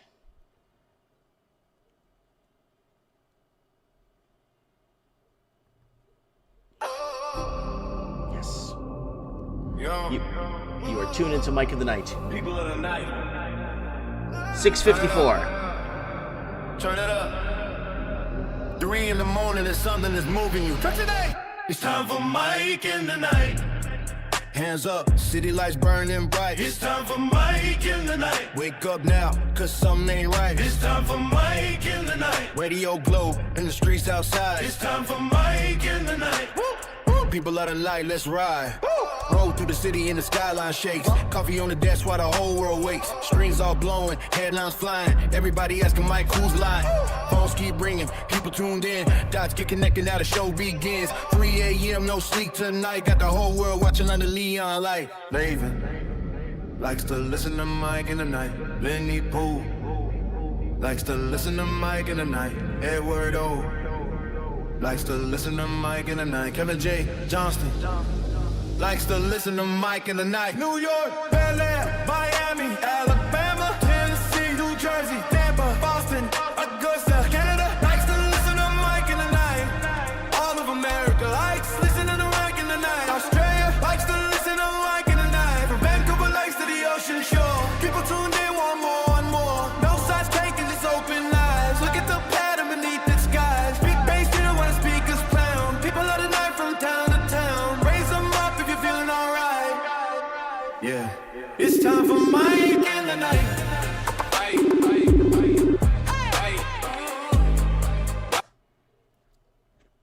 Sandy? Hello. All right, guys, we have a Sandy in the house here. Sandy for Freedom, right? Yeah. Well, it's good to have you on, Mike in the Night. It's been a whole month and a half, and you're seeing the whole world fall apart around this. What's your perspective on things? Hang on, I gotta see what I'm doing wrong first. About what? Here we are. There we are. That's better. Oh, what am I seeing? I'm seeing, what the hell is going on with this thing? Are you there? I'm right here. We can hear you perfectly. Oh, good. My speaker keeps bouncing out for some reason. I didn't know why. Okay. I see lots of ambulances going by as of June. Oh, ambulances. Yeah, terrible. Yeah, you could, especially in a small town where you live. How many stoplights do you have in your town? None. I am living rurally out 40 minutes from town. Like on either side, there's 2 towns I'm about 40-minute drive away from. And so I'm off the highway, but it's very rural out here. Like it never was like this before. It's just constant every day now. I think it's the so-called safe supply that, is going on out here, but Safe supply. yeah, the unsafe supply, the government drug program, right? Oh, yeah, because they're lacing everything's being laced with this Chinese fentanyl, and it's destroying entire Canadian families right across coast to coast. I know, it breaks my heart. Like I can't tell you how many people I know of families who have lost loved ones to this shit. I mean, it's just unbelievable. And they're not doing anything about it that I see. Nothing's improving. So I don't know. That's only going to get worse. And like you say, it's the homeless around here. Of course, it's all white people. It's all white people overdosing. But it's mostly white people here. But now there's a ton of Indians. Mm-hmm. And it's not them, obviously, right? So there's a ton of Indians in your area, and you don't have a single stoplight in your town. No, not out here. No, I'm saying that as like so people could see a grasp in their minds how small your rural area is, and it's being taken over. Rural area is beautiful. but there's not too many out here. There's a couple guys, and I think I remember I told you about them on a whole bunch of shows ago, probably last year, how they moved a trailer in and they did all this work on this rural property, and it looked really great. I was happy, they hung up Canadian flags. They were really trying, and they pulled this trailer and it was half sunk in the mud, and that's where people were living in there. And I thought, what the hell? So it's half sunk, it's offset, so everything's rolling off the tables there. Yeah, probably. I mean, I can't imagine how they're living in there, but people were in there. But you know how it is. It's like the houses are full in the small towns because there's no rentals. So people are just crammed into, 10 a house. But what happened to being green, Sandy, and Greta Thunberg, and what happened to occupancy laws, being green? What is this doing to the environment? 2 people per bathroom. You have 2 bathrooms, you have 4 people in your house. That's your occupancy.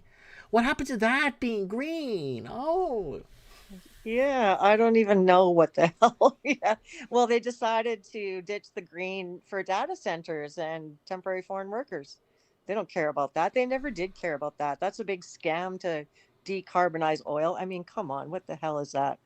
And, I was like, everyone was saying how great Danielle Smith is and all this stuff in Alberta. But then she signed that MOU with Carney, and she picked the worst thing for the Canadian people, which is increased carbon taxes. So all our food goes up, our gas goes up, or this goes up, And it's like all these guys are in it together, and people just want to fight, like you say, don't take sides. And that always goes through my head, Mike. Mm-hmm. It's all bullshit. I told she's going to save the world. I'm like, don't leave. Shut up. Don't take sides. No one's coming to save you. Someone's saying here in the Carly is saying in the comments, as a retired paralegal, I will tell you, government defense to migrants' abuse of Canadians. It's the UN Global Migration Compact. It's binding. So, Sandy, I don't know if you remember, this is a long time ago. In 2018, November of Mike and the Night, we covered the UN Migration Pact being signed by Justin Trudeau live. We were live that night when they signed the open borders. And that was a long time ago. Yeah, and they sunk us. I mean, they sunk us. We're sunk. Oh, it's open borders to third world countries. Like if you're from Portugal or Spain, you can't come into Canada. You have to be. You could be a third worlder living in Spain and then come to Canada is fine. So if you're from Sri Lanka living in Spain, you can come to Canada. But if you're a Spanish citizen, you can't come to Canada. So they opened the borders basically to all third world, right? And if you're Latin American and you're Christian, you can't come to Canada. No, they don't want more of that. No. My goodness. No. They don't want that because, for obvious reasons, right? That we've talked about many times. They don't want that. And I don't know what's going to happen. I don't know.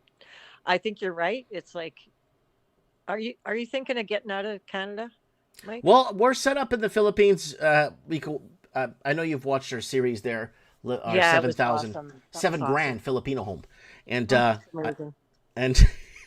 so I know you saw that, and we got and I could just go back to Portugal. All my family has European Union, Portugal citizenship, but we're gonna go back to the tiny islands, the Azores. We're gonna be far away from the whole world, like literally far away from the whole world.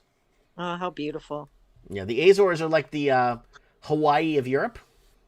Oh, yeah, the islands, those islands they call it the Hawaii of Europe. So we're thinking of just moving back there and. Yeah, we're thinking, it's gonna get real bad here, and it's gonna get real bad here real fast, and I don't know what to do. I know, and I'm stuck here. How many generation lineage do you go back to Scotland or Ireland or England? How many generations do you know of? 3 generations. They're going back 3. What country though? Ireland, Scotland? I'm 3rd generation Canadian, or 4th. Well, my great grandma came here from Wales. Okay, so great grandma is 3rd generation great grandma. Yeah, well, my grandma came from Wales, and my grandpa on my mom's side came from Ireland. So that's me. I'm 3rd generation from that. Okay, Ireland's going back 3-4 generations right now as I'm speaking to you. You could go back to Ireland under 3-4 generations. They will have your great grandmothers information in the computer. They'll have it in the database. I was actually shocked when they went back, or they were trying to find like information from a listener that wanted to go back to Poland, and he was second generation second generation, and he was shocked, and I was shocked when he told me. He says, Mike, they knew all my information of my grandparents and great grandparents that lived when they lived in Poland. So Wow. Ireland's letting you go back 3-4 generations, and so is Scotland. So you might want to maybe just do a Google search on it and just see if there's anything they could do, because they'll go back and they'll find your family, and they'll prove that you have lineage to it. And if you could go back to live in a smaller, scale down a bit, and nice small apartment in Dublin, something close to a coffee shop, a bakery, something close to a museum, like in a downtown, more metropolitan area of Europe. Because everyone thinks the metropolitan areas of Europe is like United States, like New York and Philadelphia. No, it's different.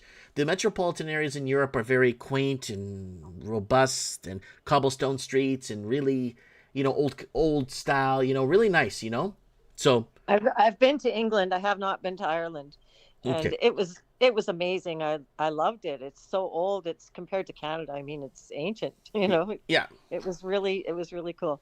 But yeah, my dad is actually I'm actually first generation Canadian on my dad's side. So Yeah, you could go back 3-4. They were announcing Italy too the other day. Italy could go back 3-4 generations too. Italy. wow. So Yeah. I could go to Europe. But That- what the hell am I going to do in Europe? I mean, I'd have to bring my son with me, and where would I live? What would I do? What would I do with this place? I don't know. I love my place. Like I'm in the really rural area. Yeah, of, you Winlaw. you set yourself up to what you want in life. Yeah, I love it here. It's so beautiful. Mm. Yeah, I got 16 acres bordering crown land, and I'm gonna help my son move here, but I think it may get so bad that we may not be able to live here.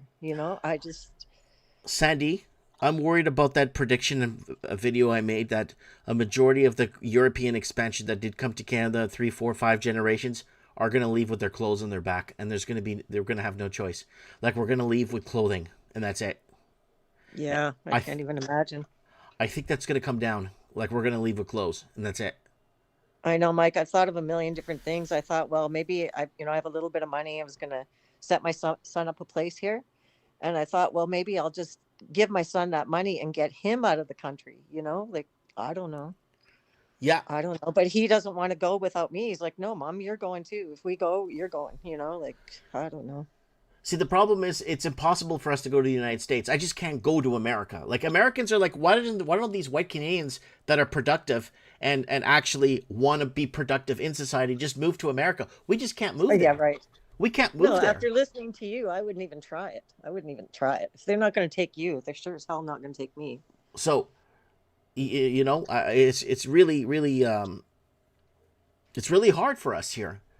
Right, it's really hard, and I made a video 1 or 2 years ago pleading to the American administration that European expansion lives matter, that we contributed to build this country, we contributed to make this country what it is today, and now we're being shown the door with assisted suicide or MAID or whatever the shit they want to do. So all I'm saying, Sandy, is like, I just wish there was.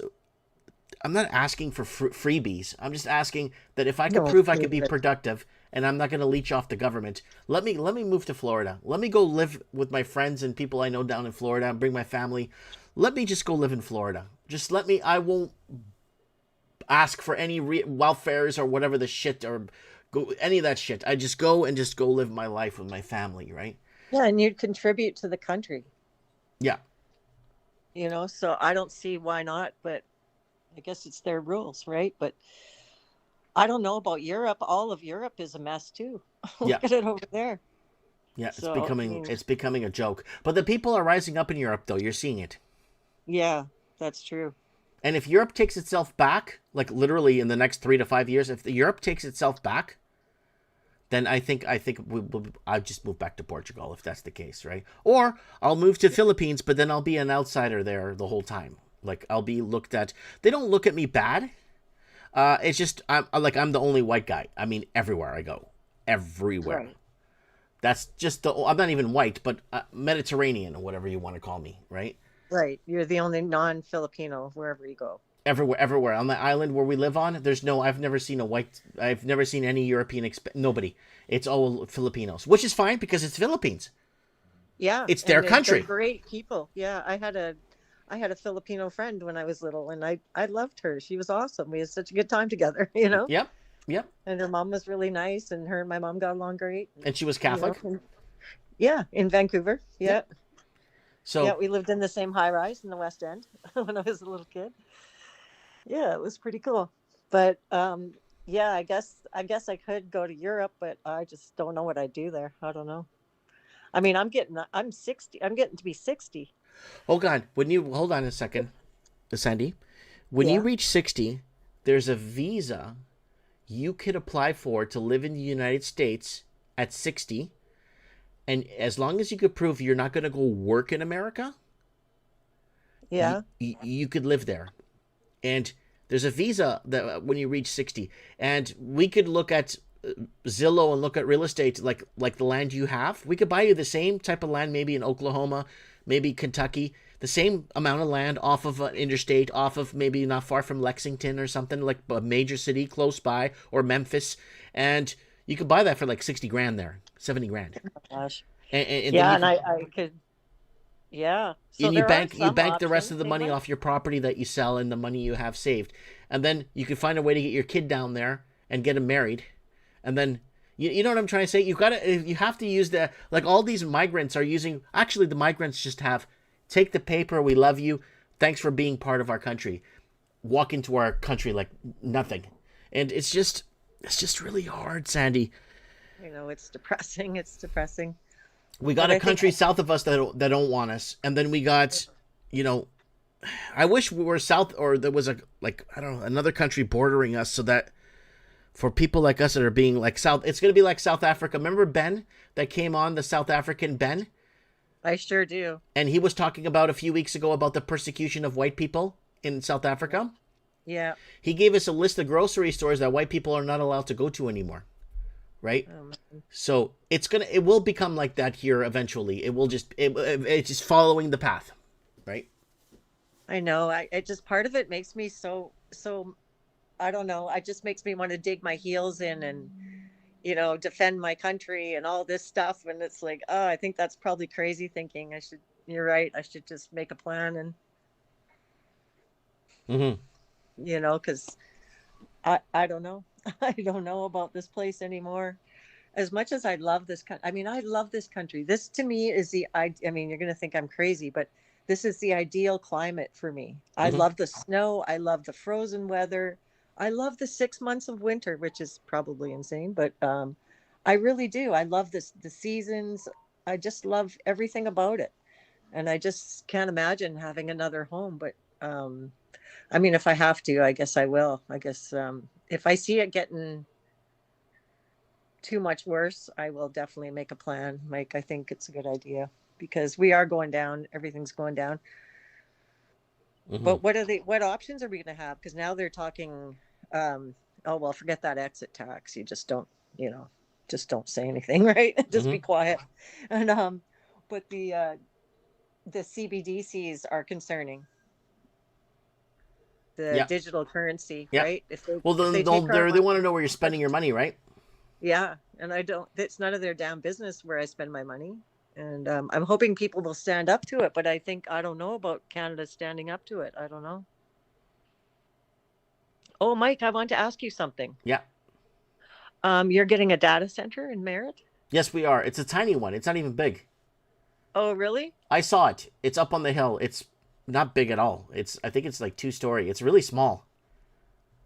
Oh, good. It's small. It's like good. the size of I maybe saw that. four homes, like wide, 4 wide homes. Oh, that's not bad. No, it's not big at all. I had this nightmare vision of what they're doing at this in Merritt. It's like, what? I thought I'd have to ask you because you live there, right? So I wanted to know. But that's good. It's tiny, so they're not gonna. Yeah, because do you guys have a lot of water there? Lots. We have lots of water. We're surrounded by lakes everywhere. Yeah, that's right. They're all around there. They haven't proposed one for here, but the where I live, it's a really narrow valley. So they'd have to really I Hmm. don't know how they'd get up these mountains to put one up the hill. Well, I guess they could with helicopters or whatever, but Hmm. it's mountainous and we're in a very narrow valley, so they won't have much luck putting a big sprawling thing here unless it goes vertical. But So they are putting one in at Christina Lake. I just okay, saw. okay. Do you know where Christina Lake is, Mike? It's northeast of me, Yeah, and it's a beautiful, beautiful lake. It's one of the warmest lakes. It's absolutely beautiful, and and they're putting tons a of data tourists center go up there. there. Yeah, they're putting one in there. The residents are absolutely freaking out, which I Wow. don't blame them because it's really a pristine area and The so many population was tourists. what, 800 people? Yeah, there's nobody, hardly anybody lives there. I mean, it's a very small community. But Yeah. in the summer, it grows, of course, with all the people coming, right? And someone's So, asking me on Facebook, my friend left the USA and he has a drywall company. He only has small jobs in Canada. Do you think I should leave too? Everyone's looking America bound from Canada because it's really bad up here. Cost of it's just too damn expensive. I well, get yeah. that message so many times, Sandy, on a regular basis. Mike, where should I move to in America? What should I do? Where I'm stuck. What do I, you know what I'm saying? Well, we're So taxed to death, and the cost of food is crazy. It's off the chain, and I can't imagine how many people are going hungry right now in this country. I just I can't even think about it. It just makes me so sad. they're saying in the next year or so, 40% of Canadians will be below the poverty line. Yeah, 40%. Yep. Can you imagine Yep. 40% Below of the Canadians? poverty line. Yeah, that is You know how really we're seeing unbelievable. patterns of it, Sandy. You know how you start to see the patterns is Yeah, when you go on Facebook Marketplace, for example, you start to see all these RVs for sale, all these camper vans for sale, all these Corvettes for sale, boats for sale, and then yeah, you follow the ones you like. And I'm following 7 or 8 different little camper vans. I want to buy a camper van for the family. So I'm following 8 or 9 of them, and they keep slashing the price, then they delete the post and then relist it again with a lower price. I'm gonna buy a nice decent camper van for me and my family on pennies on the dollar, right? nice. And I'm not And doing that what are you because I'm guys trying to gonna be a do? scoundrel or take advantage. It's just I didn't buy one for years because I knew they were too expensive, and I didn't want to keep up with the Joneses because it's not right. But if I could save up enough and work hard, because I want to go around America after I retire, America and Canada, and get stories for you guys, right? And Nice. drive around to different places and do all kinds of stuff. But but yeah, but I'm seeing all the toys for sale now, Sandy, online. It's so many of them. It's so many cars, so many. Like it's people are just they're not selling their car because they're going to buy a new one. They're selling their car because they have to buy food. Yeah, it's rough. Yeah, It's rough. I see it around here too. There's lots of stuff for sale. A yeah. lot of stuff. And a lot of it isn't moving because people just don't have money to buy it. Or they don't want to buy, any kind of motorhomes because of the gas prices, right? How Hmm. much is your gas right now, Mike? Ours is up over $2 now. I think it's around $2 204. mark. Yeah. Yeah. Hmm. Yeah, and it's all bullshit, of course. Hmm. It's all bullshit. But what else is new, right? Hmm. Hmm. Yeah, and then like I said, we could solve this problem by opening an oil to gas and oil to diesel refinery in one in every province, employ 200,000 people across the country in a private sector mode, and yeah, and you'll have a lot of employment, a lot of people working in the private sector, and But yeah, they won't do it, right? They just won't do it. They could have done this years ago. Do you remember those Shark Tank and Dragon's Den and all those yeah, guys sitting up there? Oh, we're not going to support your business if you don't put your manufacturing in China. And even back then, I was yelling at the TV, "What the hell?" Like, yeah. and they gave it all away, right? They just gave it all away. Hmm. And I heard that's what happened in history with Spain and England. You probably know a lot more than I do. I just tell you what I heard. I heard that Spain once upon a time was extremely wealthy, which we know that was true. And they got so wealthy that they decided, oh, we can get Britain to manufacture our stuff, right? Yeah.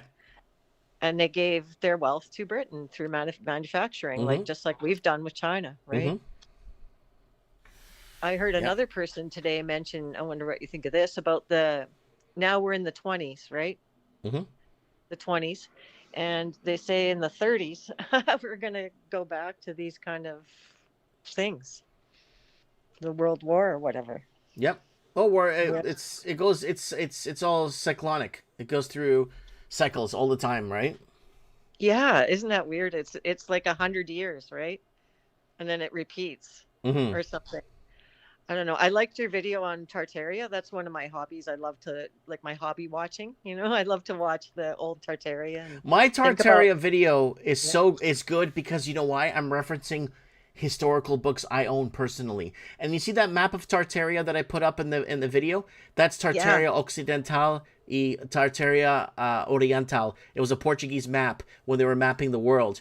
They basically were the first to arrive in Japan 5 or 6 decades before anyone else. And when they did, they mapped out the whole Tartarian empire, right? Yeah. And they Yeah. It's spoke with the pretty amazing. Tartarians, and there was sailors in their journals I referenced in that video too. That video was excellent. I'm gonna Yeah, open I her up really so enjoyed people that. could see it. So the formation. Did you watch my erased history Columbus Hidden Files? I'm not sure. I don't think I did see Oh those. I'm boy! gonna go look for that. So Sandy, if you like those videos, go back to my channel. Go to conspiracy. Scroll down my channel. Go to Conspiracy Vault. You'll see erased Okay. history Columbus Hidden Files. You'll see the formation of the Military Order of Christ. There's a Tartarian Empire one that you watched right here. Lost Yeah. Empire. I'll probably watch that Uncovering again, the actually. Yeah, and then watch the Lost. Like watch, just go to the thing, and then you could see all of the work we did. And there's where's that forbidden map? There it is, right there. The forbidden map, the Portuguese made there of Tartaria and all the different territories there before anybody else got there. Cool. Yeah. I've always wanted to go to Portugal just to see it. It looks so beautiful there. Yeah, I was just there in October. You watched my videos, right? Yeah. Yeah, it was cool to see. Yeah. I just, it looks like such a nice place. Yeah, let me see here. Let's look at Portugal video series here on the channel if you guys are bored. And you see how cheap the food was there? Yeah. 14 euros for like 4 bags of groceries. I know. I was so jealous. It was like, what? Yeah. I know. That's amazing. That's how it should be. Everybody's got to eat. Everybody needs water. I don't know where these guys get off thinking they're going to control the water that is provided to us by God and nature. Mm-hmm. And yeah. I don't know who's going to be unaffected though, Mike. Even if I, go back to wherever, who's going to be unaffected? I don't know that there's any country that's not going to be affected by this global crap. Mm-hmm. No, you're right. You're right, Sandy. You're totally right. So here's some images here on me on the streets in Portugal. Oh yeah, that was cool. Just hanging out with my daughter. You still have family there, Mike? Yes, I have cousins and people there. I'm connected. I'm connected to Portugal still. I'm not worried. That's good. What does your mom think of that? Because I know you live with your mom too. Yeah, my mom moved in with me when my dad passed away. And Right. yeah, she it's an option for all of us because we would just want maybe go back to our own country, our own roots, our own, go back to our own people and just live in a rural town in Portugal. I wouldn't want to live in the city. I would visit the city though. I would visit the city on a regular basis, but I wouldn't want to. I wouldn't want to live in Lisbon. It's just I'm too old. My kids could move into an apartment here in Lisbon and live and work and do their thing, but I don't think it's for me anymore. No, it's definitely not for me. I'm definitely a rural girl. I spent most of my younger life living in cities for sure, and then once I kind of got by circumstances into a rural area, I just thought, wow, I love it. And Mm-hmm. it just became my thing. And then I ended up with my parents' place, which is where I am now, because I moved in with my mom after my stepdad passed away, Mm. and he died of COPD. He actually took MAID. Oh no, yeah, you told us. That's so sad. Yeah, and my mom had dementia, so I moved in with her and cared for her for, I don't know, 2+ years, and then she passed at home. Hmm. And then now this is my property, but I've been caring for it for quite a few years as my parents got elderly, and my stepdad got sick, and so I've been doing a lot of the work here, and my stepdad taught me a lot of the stuff that's required, the well, the this, the that, right? Everything. So I'm able to handle it now, thankfully, which is good. Hmm. And if my son comes here, I can teach it all to him, and then Hmm. he can take it over so I can enjoy my elder years, right? Your That's my elders. plan. But if they starve us to death and I got to leave with the clothes on my back, that's not going to work at all. So No. you're Well, right, lots of Mike. Europeans had to leave with their clothes on their backs from Europe because of the oppression. Came here, built the West, and then built the West, and then now they're being kicked out. Well, my dad's family was immigrants. Hmm. Um, yeah. And yeah, that was pretty rough. My dad had it rough coming to Canada as an immigrant, as a kid that could only speak German after the Second World War, and got beat up every day and put in grade 2 as a 11-year-old because he couldn't Hmm. speak English. So I mean, it's not always about like people say, oh, white supremacy, immigrants are so hard done by, but it's like a lot of people had a hard time Yep. that immigrated. A lot of people did. It's not an easy path, right? Hmm. It's not always an easy path to come to a new country, especially if you don't speak the language. Like, holy crap, Hmm. how do you even deal with that, right? But if you try hard and you work hard and you try to fit in and try to be part of the society, then that's an immigrant, right? Yep. Not a migrant. Not a migrant. I'm an immigrant. And I saw that guy pissing on the food in a grocery store. That guy belongs in jail. I thought Well, that was no, because if you don't eat that food, you're considered a racist. Oh my God. Yeah, I that's how can't. Canada works. You don't want to eat on that Muslim guy pissing on the pork there in the what is it, the supermarket? You don't want to eat that. You don't want to eat that after he pissed on it. You're a racist. I think if I saw that, I would have clocked him with a can of soup. Because, I mean, I thought that was jail time. You can't just do stuff like that. Well, I guess you can in Canada now. If I do it, I go to jail. And local wannabe influencer Mike Martins, the racist, is now peeing on thing. Oh, it would be all over the news. It would Yeah, be in the right. news in Australia. Yeah. Yeah, right. Right. Yeah. Yeah. They'd see it in Australia. That's right. Yeah. Oh, it's sick. It's sick. Yeah. But, I did have a good laugh recently. I can tell you that. Please tell us. I I saw Canada's space launch station or pad. Did you see that? No, I haven't. Please do Oh tell. my gosh, you have to go find that online and see a picture of that. They spent millions of dollars on this thing. It's a it's a gravel road with a cement square. Mm-hmm. I mean, I could not stop laughing. I mean, it's terrible because somebody pocketed the money, obviously, right? Yeah, it's all But money I laundering, mean, Sandy. I know, but it was just so funny, Mike, to see this. Oh, they're all celebrating Canada's new space launch thing, and it's like, oh my, that was it. Mm-hmm. I mean, I could do better. I could do better with making cement in my wheelbarrow and shoveling some gravel on a road. Oh, terrible. Yeah, it was pretty funny. So that did give me the laugh of the week or the laugh of the month. How's your weather over there? It looks beautiful, Oh, it's Mike. always I nice. I saw don't know. It was you. nice. Well, today was a little overcast, but that's okay. It was nice.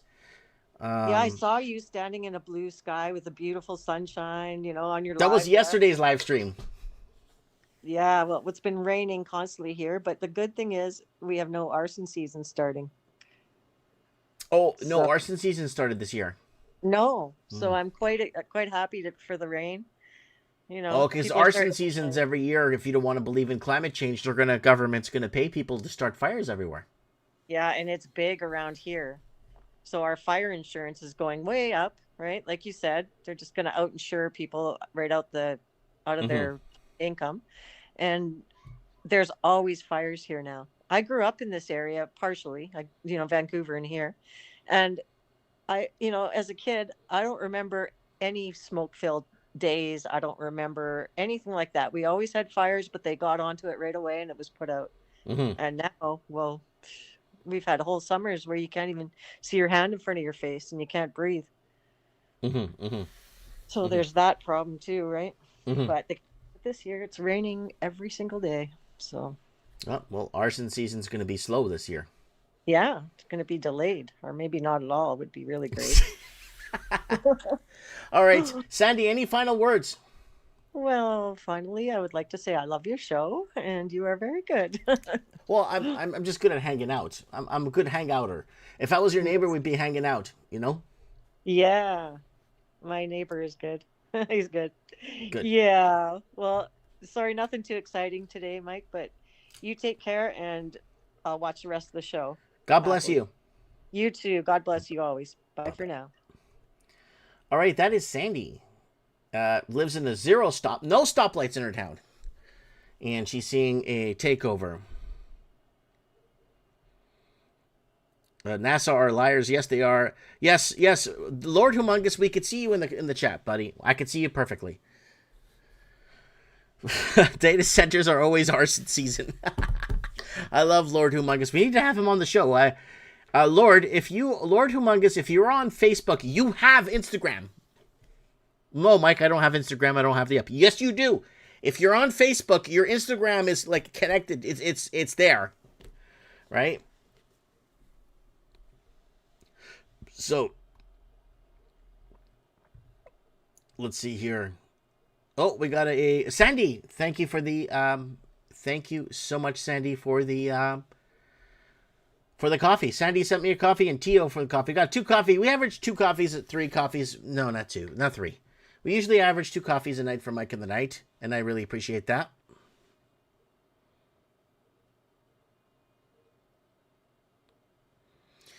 Yep.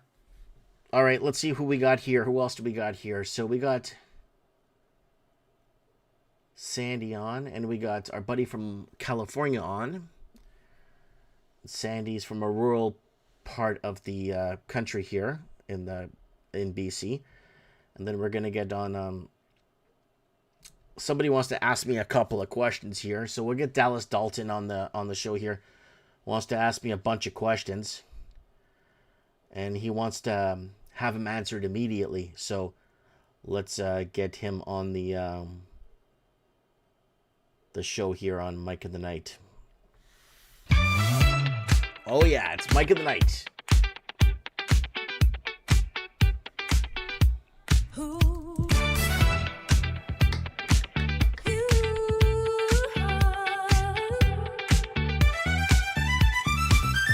From Australia to New Zealand, from the UK to the USA, from Canada, the true voice of the Commonwealth, Mike in the Night.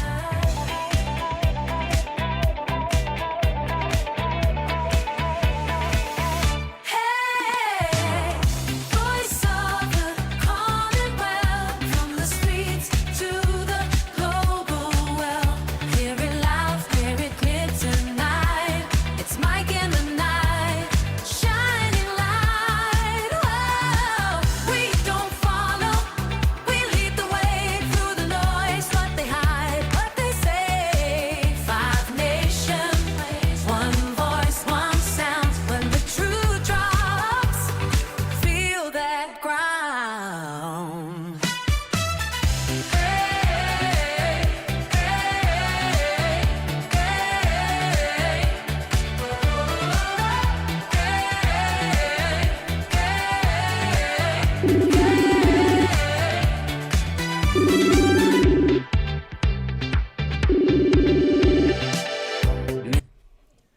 Ladies and gentlemen, we got Dallas Dalton here on Mike of the Night. Thanks for being here, liking and subscribing, being part of the channel. Awesome. Thank you for having me, Mike. Always appreciate it, and always Speak right into the microphone, because we could barely hear you.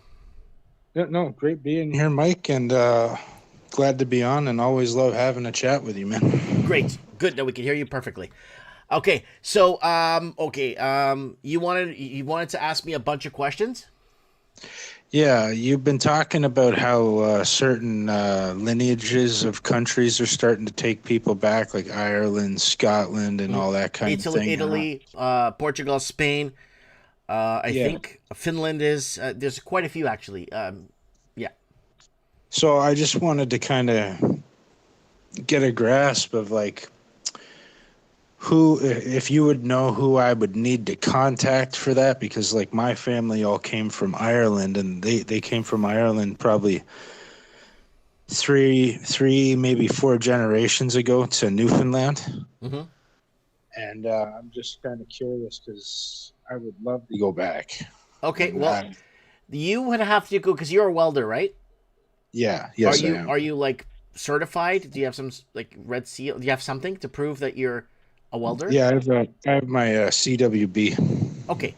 Now, what you need for Ireland, specifically Ireland, is the critical skills employment permit. Is what you have to apply for. Okay. It's called the critical skills in employment permit, and that falls under welding, plumbing, electrical. All falls under critical skills employment permit. Okay. All right. Yeah.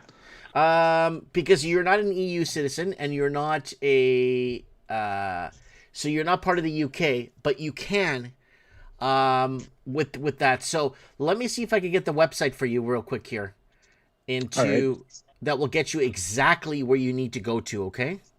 Bust out some paper so I can write this down. Okay, I just want to see if I can find the right yeah, this is one of the more useful ones. Somebody I looked this up the other day for somebody else, right? And they said it's been very good for them. So I'm going to show you what the page looks like. So everyone paying attention at home watching this, if you want to go back to Ireland, this is the coming to work in Ireland. These guys will actually check your lineage first. And if there isn't a connection, they'll actually allow you to apply. Like I said to Dallas here, that it's called the Critical Skills Employment Permit. So you still there, buddy? Yes, I am. Okay, this is the website. Oops, right there. There it is. All right. I just got to wait for the lag to catch up here. Yeah, that's okay. So coming to work in Ireland, it is www.irishimmigration.ie. www.irishimmigration.ie. That's where you want to go to.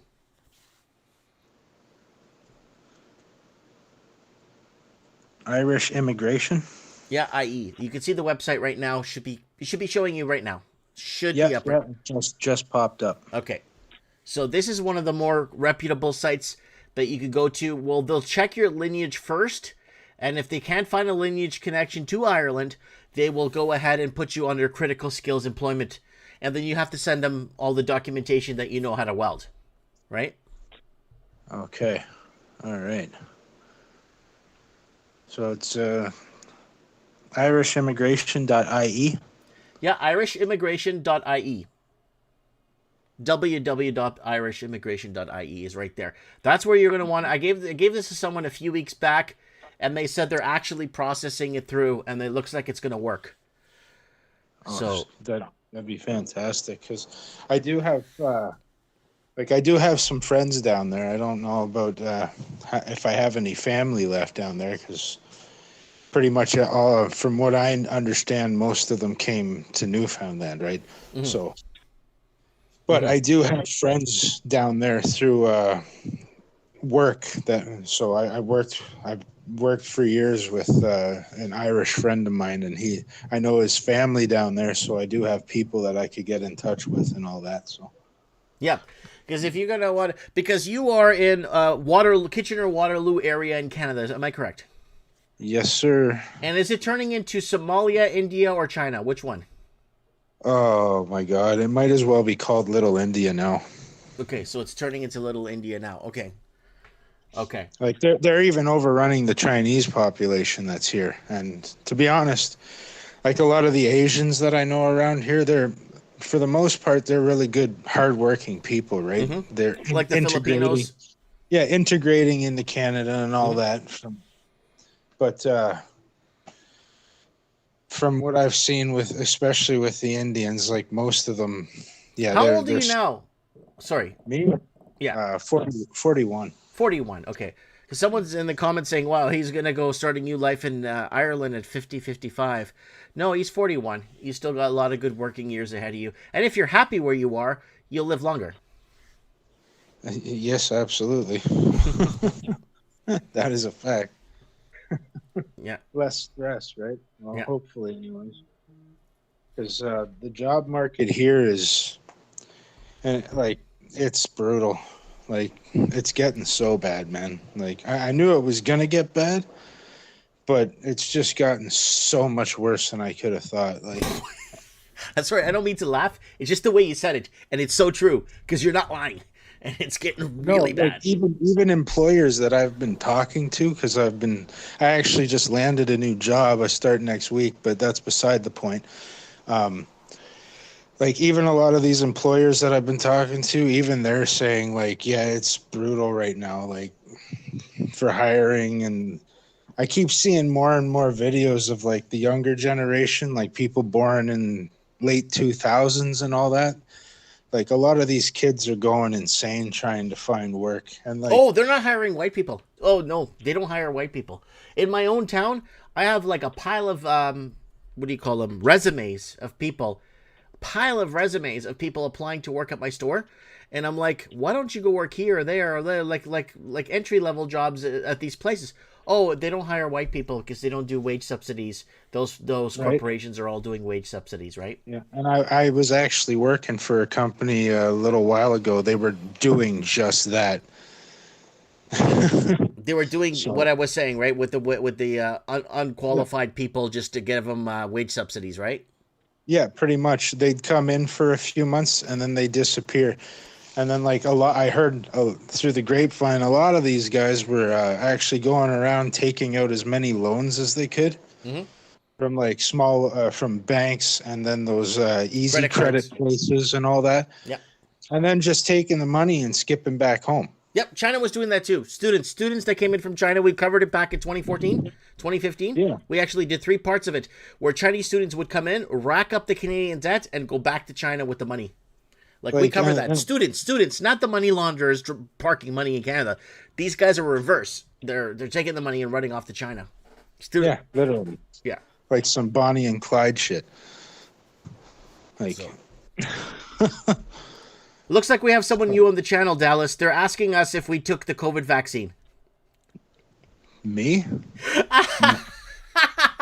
Are you kidding? We were banned everywhere. We're telling people I don't know if you've been catching up on old Mike and the Knights from 2020, 2021 with all the doctors and pathologists, vaccinologists coming on the show, funeral directors and everything. I lost family because I refused to get it. Yeah. Like, I got fired from jobs, man. Like, no. At the end of the day, man, I'm good with God. So Yeah, me too. I know I did the right thing in the eyes. So I'm good with that, man. I made my peace with him. So Yeah. yeah, no, I'm not gonna bend to being bullied. I'm sorry. I'd rather go broke and live in a tent, literally, than Yeah. lose my soul. They So comply. Yeah. We were talking about that digital soul, remember? There's we were talking about this shit before any other channels were. We're talking about the digital in the mRNA and the CRISPR technology, the reprogramming, and we had that vaccinologist that came on the show in 2021. That once we Yep. got our hands on the I remember paperwork, that. we got the hands on the paperwork from that from the Dearborn, Michigan vaccine place plant lab. Dearborn, Michigan. We got the paperwork for the second vaccine. We broke it all down. And that vaccinologist says that's all sequencing, programming your DNA is what it is. All these numbers and these codes. And we're breaking down the whole flow chart of how it works. Holy shit, Yep. this stuff is garbage, man. This stuff is stealing your soul. The Chimera virus.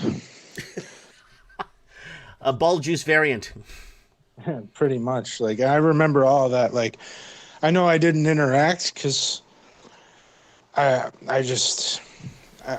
back then I wasn't really one for really interacting and all that. But time went on, I just said screw it. So I'm gonna start getting involved with all this.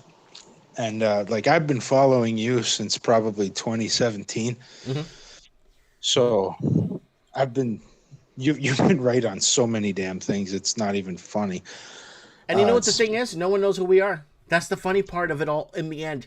It's like, wait, Mike talked about, remember the Hungary thing? If you watched the beginning of the show, Hungary, I said they're going to let this new guy in. He's going to open the migration and bring in the migration.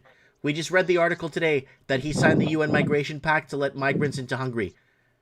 Just like we predicted, word for word. Wow.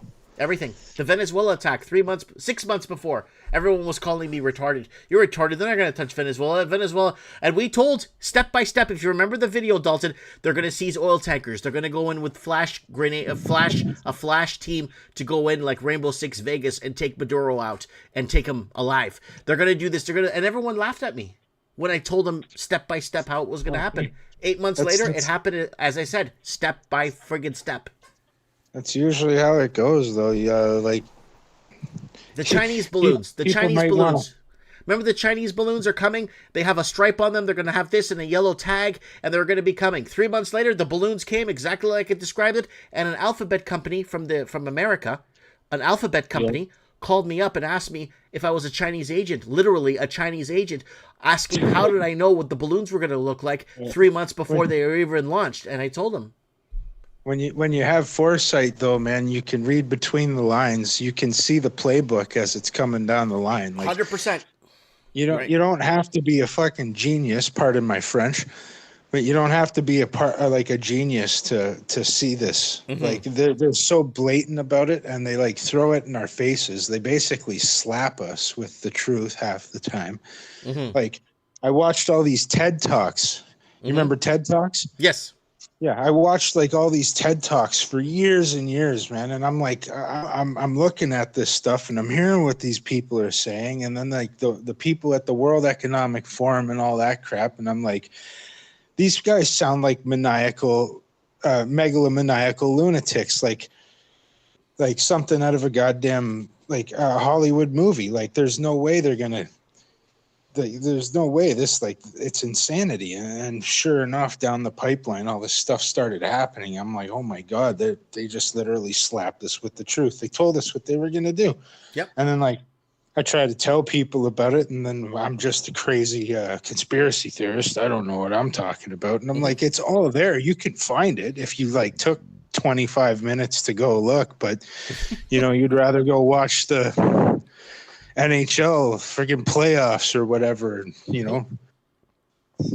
So whatever. You do you, boo-boo, as I say. Like, but yep. You can lead a horse to water, but you can't make it drink. So somebody's asking here, I wonder what happened to Porno Pete. Yeah, I wonder what happened to Porno Pete too. He was an avid listener of Mike in the Night. And, I haven't heard from him in a while. Yeah, we haven't heard from Porno Pete in like years now. Like since 2022 was the last time we spoke to Porno Pete. And Porno Pete was telling everyone to shut up and take your vaccine and listen to what I tell you. And shit like that, Be a man. Yeah, be a man. Jesus. Well, if being a man is complying, then I guess I'm an asshole. Yep. So call me a horse once, fine. Call me it twice, okay. 3 times, I guess I should throw on a saddle. Mm-hmm. Throw on a saddle. I'm gonna put hold up real quick here. I want to put up for people to see. There's some pretty good videos on the YouTube channel that weren't taken down, guys. Chinese banks, China bank wars may lead to a war. Repo skyrockets. They need to pull the trigger on a pandemic. That was in 2019. Let me see if I could find my famous pandemic videos. So we had to re-upload most of them because they all got taken down, right? Mike in the Night 228. Mike in the Night 228. They will pull the trigger on a pandemic. Worldwide riots as the world burns. So we were predicting that the whole world was protesting. Here it is. Let me put it on full screen here. So here we were, Mike in the Night, and this was in. So the whole world was burning, like literally. Let's go back here. The whole world was protesting. There it is. There. in 2019, no confidence in governments. And this was back in October 19, 2019. And we kept telling everyone they're going to pull the trigger on a damn pandemic. They're going to have to shut this down. This is out of control. Look at it here, folks. Look at Chile. Look at Argentina, Peru. Everywhere You're was the protest. Yeah, everyone was protesting no confidence in government in 2019, and they had to shut this down. Look at Japan. Look no, that was Hong Kong. Look at Hong Kong protesting. And this was going on, and they had to pull the trigger on a pandemic. And we told you guys so many times, and everyone just laughed at us and made fun of us and said, wow, no one's going to comply. What are you talking about? No one's going to follow this and this and that. Look at that. All over the world, 2019, Mike in the Night, 228, they'll pull the trigger on a pandemic as the world burns. Yep, there was lots of... that's another video you guys could check there. There's been a couple of crazy things that have been happening around here lately, too. Like, there was a guy... probably, I'm going to say, it was roughly about last month. I guess he was some sort of an honor student, college student, or whatever. I can't remember exactly, but he got pulled over, and the cops basically told him that he was certified. Yes. I know who you're talking about. A bunch of people emailed me about this guy, that he was a certified lunatic. They pulled him over because he was unveiling what China was planning for Canada. Yeah. Yeah. We've been covering that for years now. I don't know. So, you know what I'm saying? You called it. You called it a long time ago, and here they are. They actually did it to somebody. So it's like, and I've been seeing more videos. They're going around Ontario and other parts of Canada. Yeah. Like, anybody questioning the government or authorities, and it's like, you know what? They come to my door, man. They better put me in a hole. So that's all I have to say about that. So, guys, there's two more videos you guys need to check here. 2018 live, they will infuse mRNA into all vaccines by 2020. They will pull the trigger on a pandemic. And that was a 2018 live stream you could watch. And then we have another 2018 Mike in the Night, Hot War Ahead, Trudeau Forever. They will pull the trigger on a pandemic. That was from December 31st, 2018. And then we have April 29, 2017. Agenda 2020 is coming. So we were already warning people about Agenda 2020 coming back in 2017.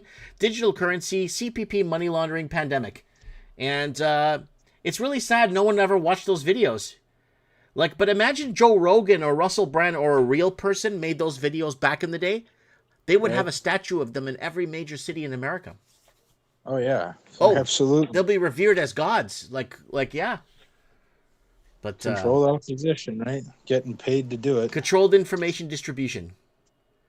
Right? So April 27th. And I watch these videos, too. Like, I've watched pretty much all of these videos that you're putting up right now. You've watched them all? Did you see this one here, the Rants and Lifestyle? That was before Mike in the Night changed from Rants and Lifestyle to Mike in the Night in 2018. But in this video, we say they're gonna pull the trigger on a pandemic and force everyone on a vaccine. I say it right towards the end, perfectly. Yep. Yeah. So. But hey, like I said, you can lead a horse to water, but you can't make it drink. And when you speak too much truth, right, you get shit on. So. Yep, they get shit on real good. Mouth of the South wants to call into the show. Mouth of the South wants to call into the show. I mean, just do it.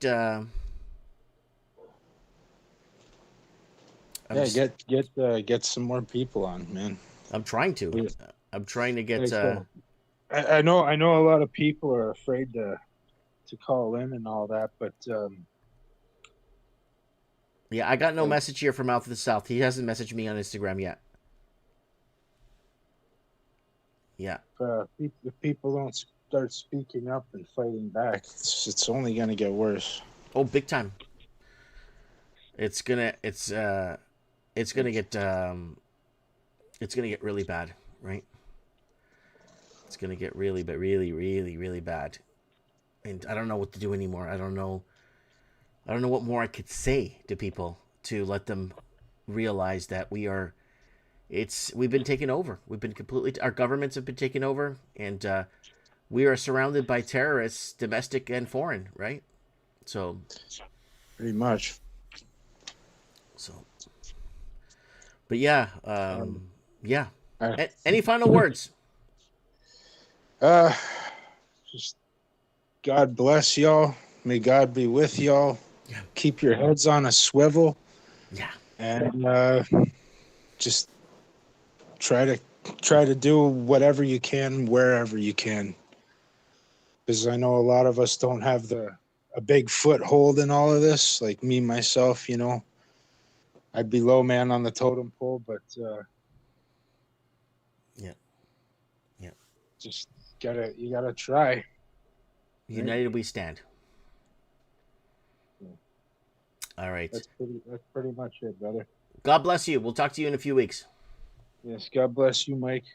Keep up the great work, man. Thanks, man. Bye. Bye. That's Dallas Dalton from Kitchener-Waterloo, Ontario area. It's completely converted. His area is completely converted, unrecognizable. We had the Raven on recently, and he was telling me his area is unrecognizable too. He's in Winnipeg, and he's like, I don't even recognize my area anymore. It's like, there's no Canadian people anymore, right? All right.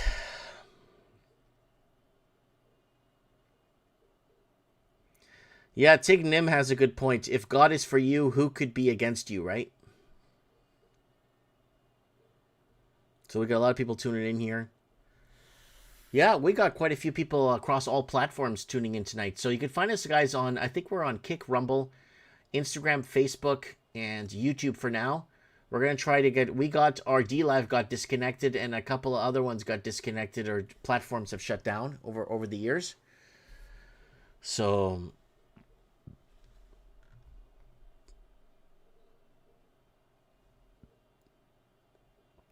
Rip Torn is saying, hey guys, was just on a stream on US platform, and the word West was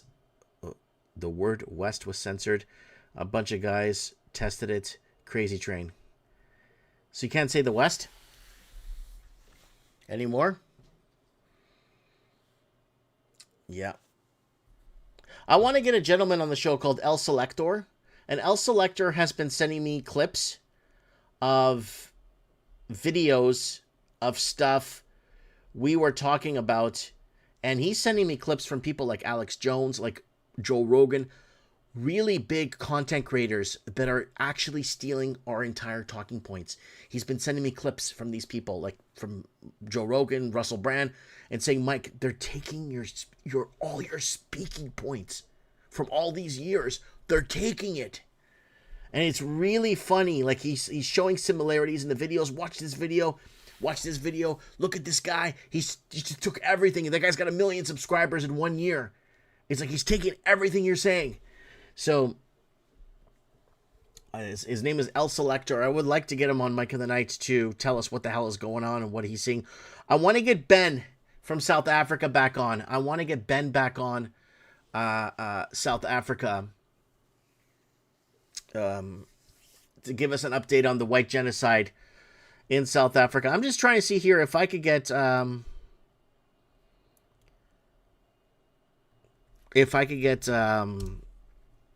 of the South on, but I don't have any requests. He's never messaged me.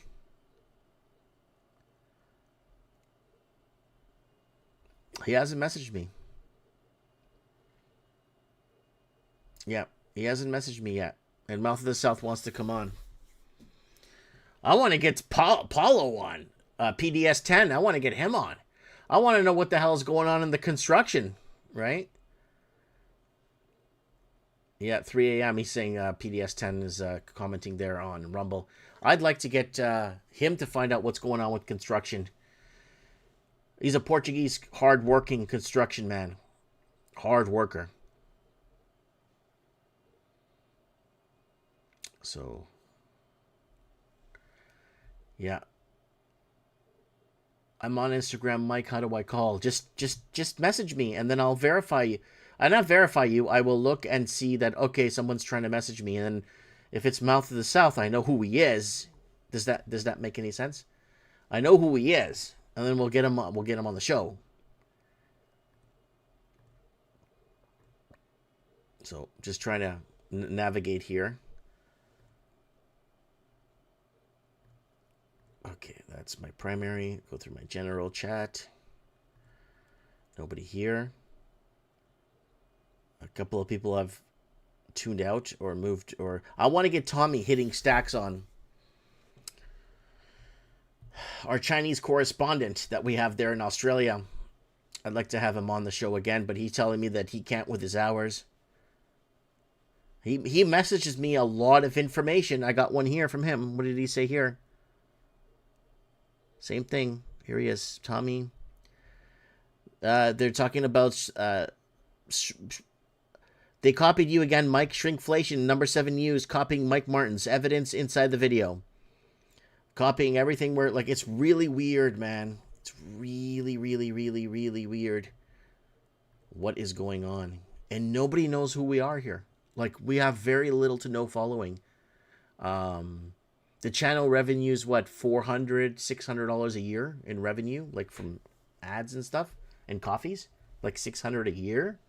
Nobody knows who we are, but yet the message is getting out to others, through others. Nobody plugs us. We don't get a plug from anybody. And it's really, really weird. Really, really weird. Okay, guys, message me, man. Supreme Cannon just messaged me. He said he's away. He's taking a call. He's away. Maybe we get Eduardo back on. It looks like he's on. Eduardo looks like he's back. Who else? We had No Way Jose on last week. We should get Dino Bravo on back next week. We should get Aussie Cheems on back on next week. Just trying to think here.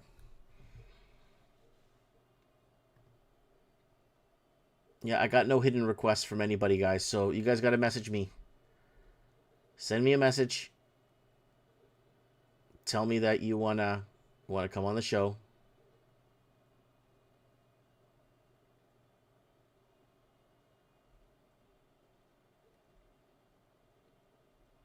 So all you have to do is just send me a message.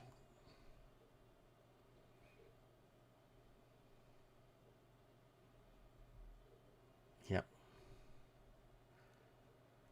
So many people sending me reels. Just so many reels.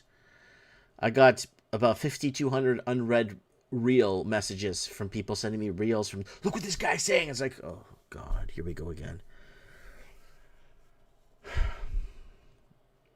Just going through it here. Yeah, nothing, guys. Okay. Let me see. Just shoot the shit, Mike. What's on your mind, Mike Martins? Oh, there's so much on my mind. We made a live stream yesterday. We went on for a whole hour. We have thousands of 6,000 videos of shit we've been talking about all these years. It's been nonstop. Absolutely nonstop. It's almost like I'm in this psychological war. And I have a problem accepting all these bullshit changes they want to force down our throats. Right?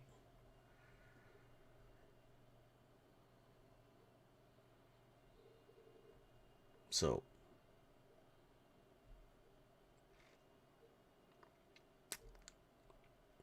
yeah, it's sad what has become, says Silent Walk. It's very sad as what things have become. All designed intention of Crusades 2.0. Right? You see my little cross in the bottom there by the date. That's my military. That's a Portuguese military order of Christ. I wear it here. And it's serialized too. When people call me what do they call me? A Zionist. They call me all kinds of shit. They call me all kinds of shit, and I'm like, a Mason. They call me all kinds of shit, and I'm like, no, I'm part of the military. I go to church almost every day. Almost every day. I don't go on Mondays to church because there's no mass, and I don't go Saturdays as my day off. So I go to church every Tuesday, Wednesday, Thursday, Friday, and Sunday. I'm always at church. And yeah, rent is more than a mortgage, says Bitcoin. Yeah, we were covering how people are paying $3,800 a month in rent, but the bank won't allow them to have a $1,600 mortgage. We were covering that year back in 2017, 2018. Garbage system that we're in. It depends who you are. But if you're some Chinese national or Pakistani, whatever, you go and they say, oh, you're paying $3,800, your mortgage would be $1,700. Let's give you that mortgage. It's just they don't want to help the people from this country. It's purposely set up. But you go to a bank. How many Canadian people do you see working at a bank? Every time I go to, well, in my small town, 2 stoplights, it's still local. Some local Canadians working there, but now they're being replaced. Sorry, Chinese and Indians going in. Eduardo's calling in. Yeah, thank God, Eduardo. Yeah, thank you, Eduardo. Yeah, Eduardo's here. Yeah. Yo. Mike, how is it that people are sending you super chats on YouTube? I don't know. RC Lumaru keeps sending me super chats. Man, I'm logged in to YouTube, follow, and I can't see a single comment. I noticed for quite a while, all my comments were being blocked. You'd never see them on YouTube. Oh, you can't see the comments? I cannot see your comments, any of the comments, no chat in YouTube Live. Well, I'm looking at the chat here. It's running. There's all kinds of people commenting. I'm starting to think maybe YouTube doesn't like me. Yeah, I'm here on the live chat. I'm on the YouTube. I'm on the live chat. I'm watching it here, and it's flowing nicely, too. Apparently, they say there's 129 watching right now. And Ghostly Doors just commented. Steve Stevens just commented. Yeah, Tignim commented, right? No, I'm not able to comment. I can't see the chat. Can't send your super chat. Can't do nothing. And it's only on your channel for some reason. Well, because we're telling you before it happens. And then just like Hungary.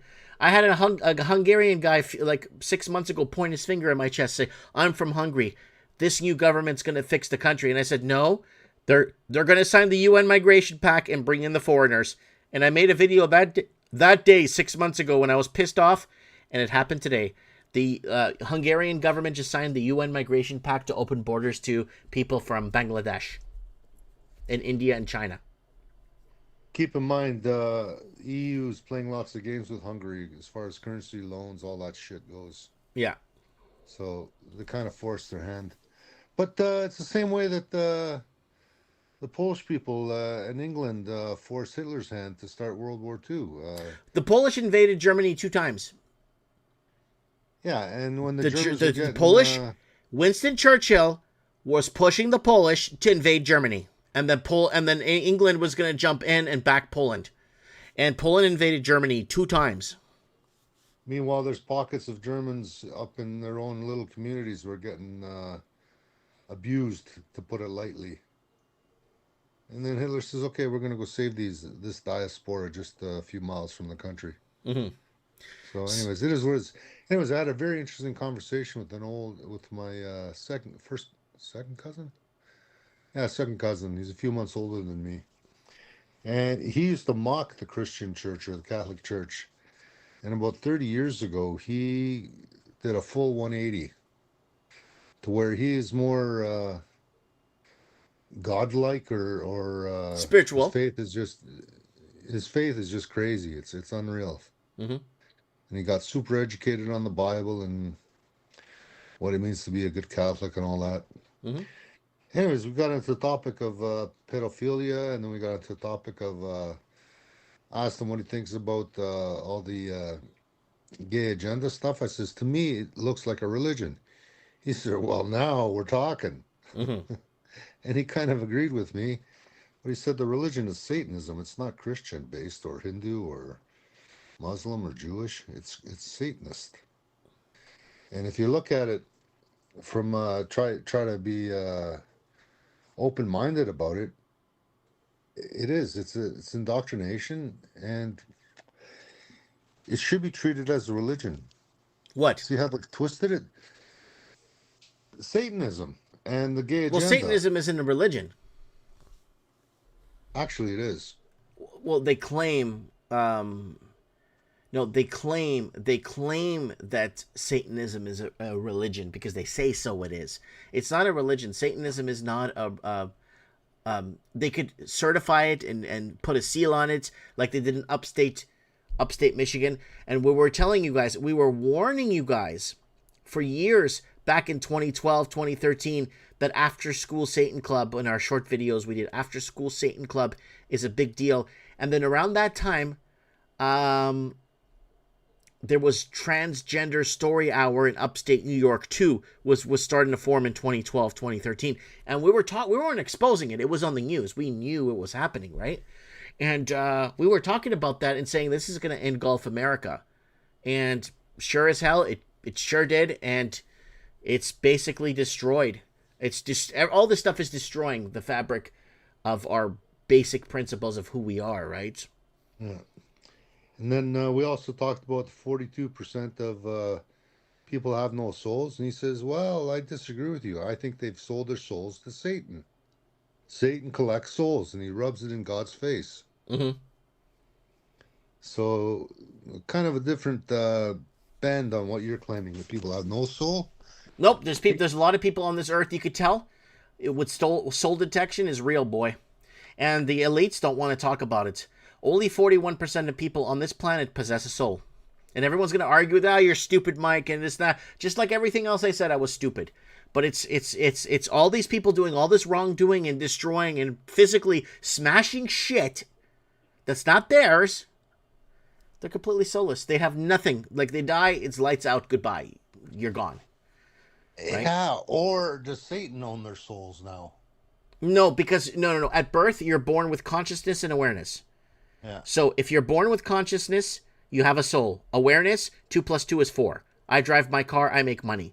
That's awareness. Consciousness is your soul. And scientists nowadays have been mistaken consciousness and awareness. They think it's from the mind. No, it's not. Nothing is. We're seeing for God. We're looking for God. We're God's eyes on earth, basically, is what it is. That's why we all have the God gene. Our sold people on earth that have a soul are God's people, basically. We have the God gene in us. You understand? We're programmed at birth with consciousness and awareness, or if you just have awareness, you're an NPC. You go make money, drive car, do this, go through your emotions, and you die. You're interferers. The people that are soulless are interferers. They're cutting you off in traffic. They're not paying attention. They're doing whatever the hell they want to do. They just light a garbage can on fire for no reason. They go, I work bank, I go job bank, make money, bank, and you die. But you are soulless. You don't think that Satan's claimed these souls? No, I don't believe that. I don't know. Think about it. Well, I can think about it, but if you think about the way they act, it almost seems like he has, and they're working for him now. No, we are right now. We're at the lowest sold point in history, and a lot of people are shitting on me now. But in 10 to 15 years, they're going to make a movie called The 41%, and they're going to be talking about soul detection and how governments know who is sold and who isn't, and who they could bribe and corrupt to do their doing because they know they have no soul. They have no accountability to account for when they go to the next life. Or Satan owns their souls. We'll see what happens. Yeah. Anyways, keep an open mind about this one. I think he may be onto something. Believe me, I'm not. It's what I'm talking to you right now. It doesn't matter because it's not. We haven't reached that point in our spiritual war that we are right now. It's too early. What I'm talking about to you is going to be relevant in about 8-9 years. I don't know. I'm seeing it now, and I was asking him about the definition of the armor of God. He says, well, it's not a physical thing. But if you've got the armor of God, your faith cannot be shaken. Yeah. And that'll save you at the end in the end of days. I'm telling you, Eduardo. 40. This is the lowest time. This is the lowest number of sold individuals on Earth since the time of Noah. That's how bad it is.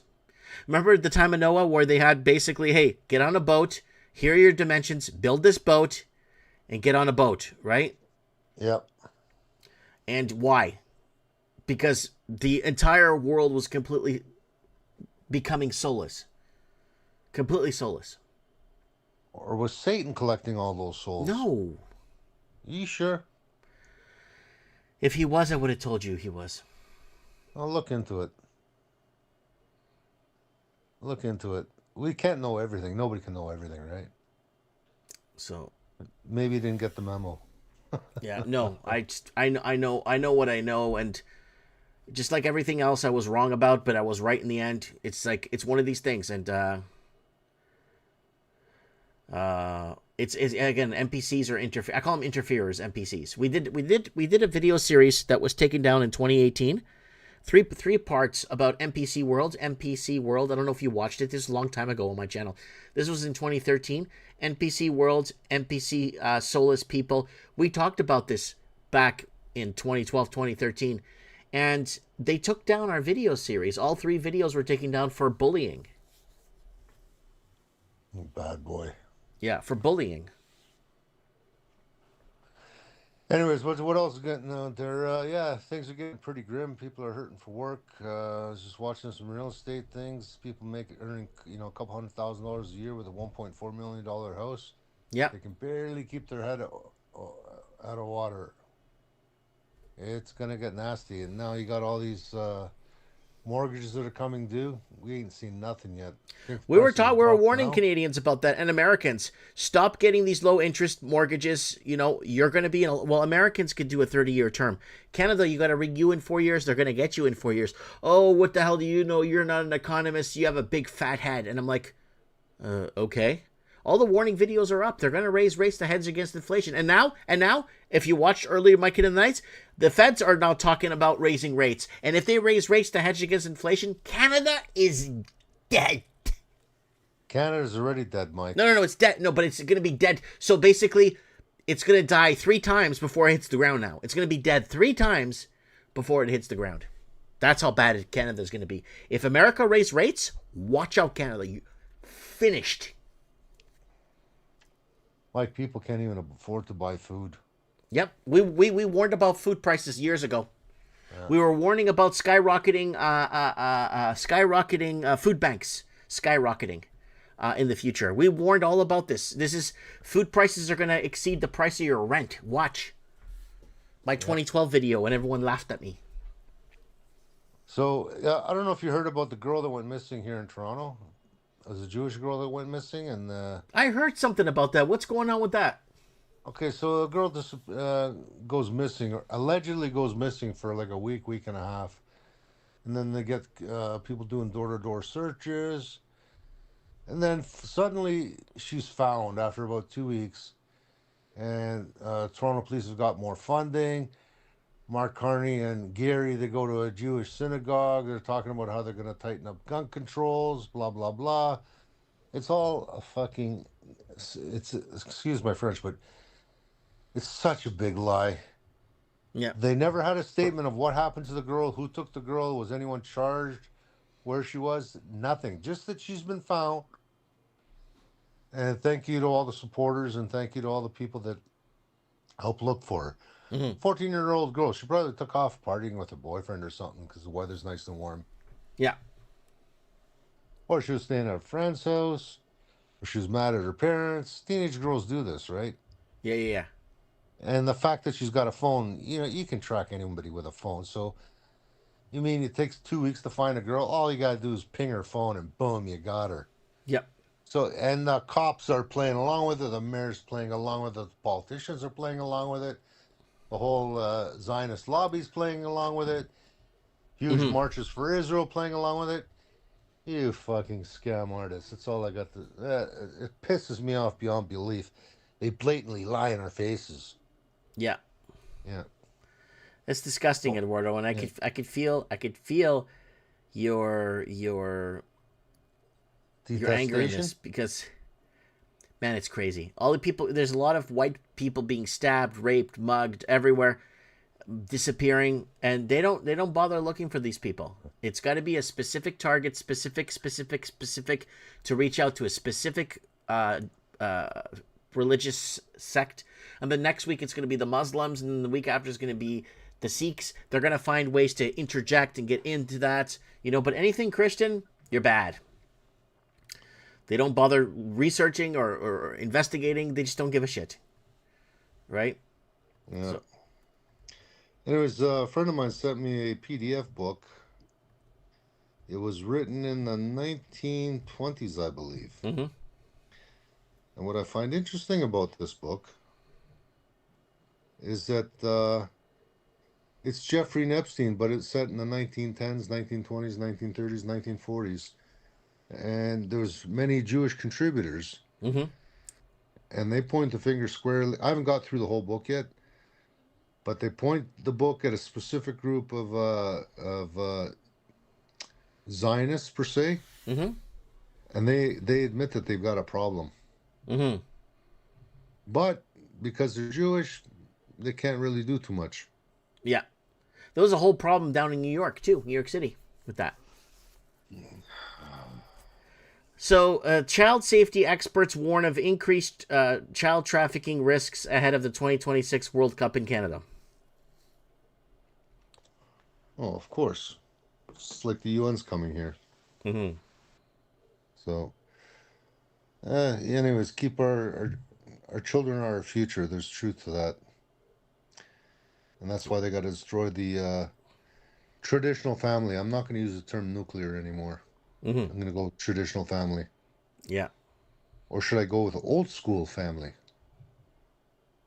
Yeah, old school family. Yeah, old school family makes more sense to me. Yeah, that would piss off Trudeau, wouldn't it? Or European family values. Well, or traditional family values. Mm-hmm. Worldwide. Worked for thousands of years. Mm-hmm. In most countries. Got us to where we are today. Mm-hmm. And now it's under attack. Yeah. But we all know it's in the Communist Manifesto. Anyways, that's all I got for you tonight, Mike. Well, thanks for coming on, Mike, in the night, buddy. I'll see you. We'll see you in a little while, okay? Yeah, I'll see you in about a month or so. Take care, brother. If you can find the Raven. I don't know where the. I don't know. I'll message him again. He's going like 400 hours or 300 hours without eating, and he's on a massive fast. So I don't know. I don't know if he's listening right now, but yeah, he's on a big fast right now. Yep. Last time he messaged me, I can tell you right now, he is, I think it was 236 hours without eating. He's messaging me every 10 hours to update me. But I'll tell you exactly right now, last time he messaged me was... Oh, no, that's Facebook, sorry. Messages... 156 hours, sorry. 156 hours he messaged me like 8 hours ago, so he's getting up there without eating. Huh. Maybe I can get him to knock me in the jaw and break my jaw so I get it wired shut. Maybe then I can go 156 hours without eating, because I just can't do it. Yeah. All right. He's a good-sized boy. I'm sure he can break my jaw. Yeah. Well, yeah. Anyways, okay, Eduardo, we'll talk soon, brother. You take care. Later. God bless you. Bye. Okay, it's Eduardo on Mike in the Night, and we got Bitcoin in the chat says, then I realized Masons are like any other religion, but then again, I just wonder if they were a brotherhood that believed in the higher being, why they leave him to rot. No teeth would be good cover-up. Ruling elites. Guys, you should all call in. Ghostly Doors, RC Lemaroo, Bitcoin here in the chats, Tignim. Everyone should be calling it. Tignim hasn't called into Mike in the Night in like 3 years now, or 2 years. You guys should all call into Mike in the Night and help me carry the show. We're going to get... it looks like we have... Okay, it looks like we're going to have one more caller. We're going into overdrive tonight. We're going to have one more caller. We're going to get Canada's famous homeless man on the show here. We'll get him on in a second here. on Mike in the Night. All right. You are now about to hear the voice of the Commonwealth.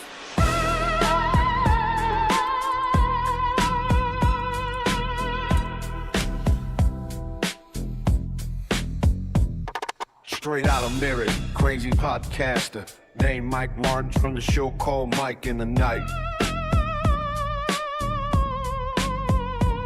3 in the morning and the city still breathing. Truth on the mic while the whole world's sleeping. News ain't real, man, the script's been written.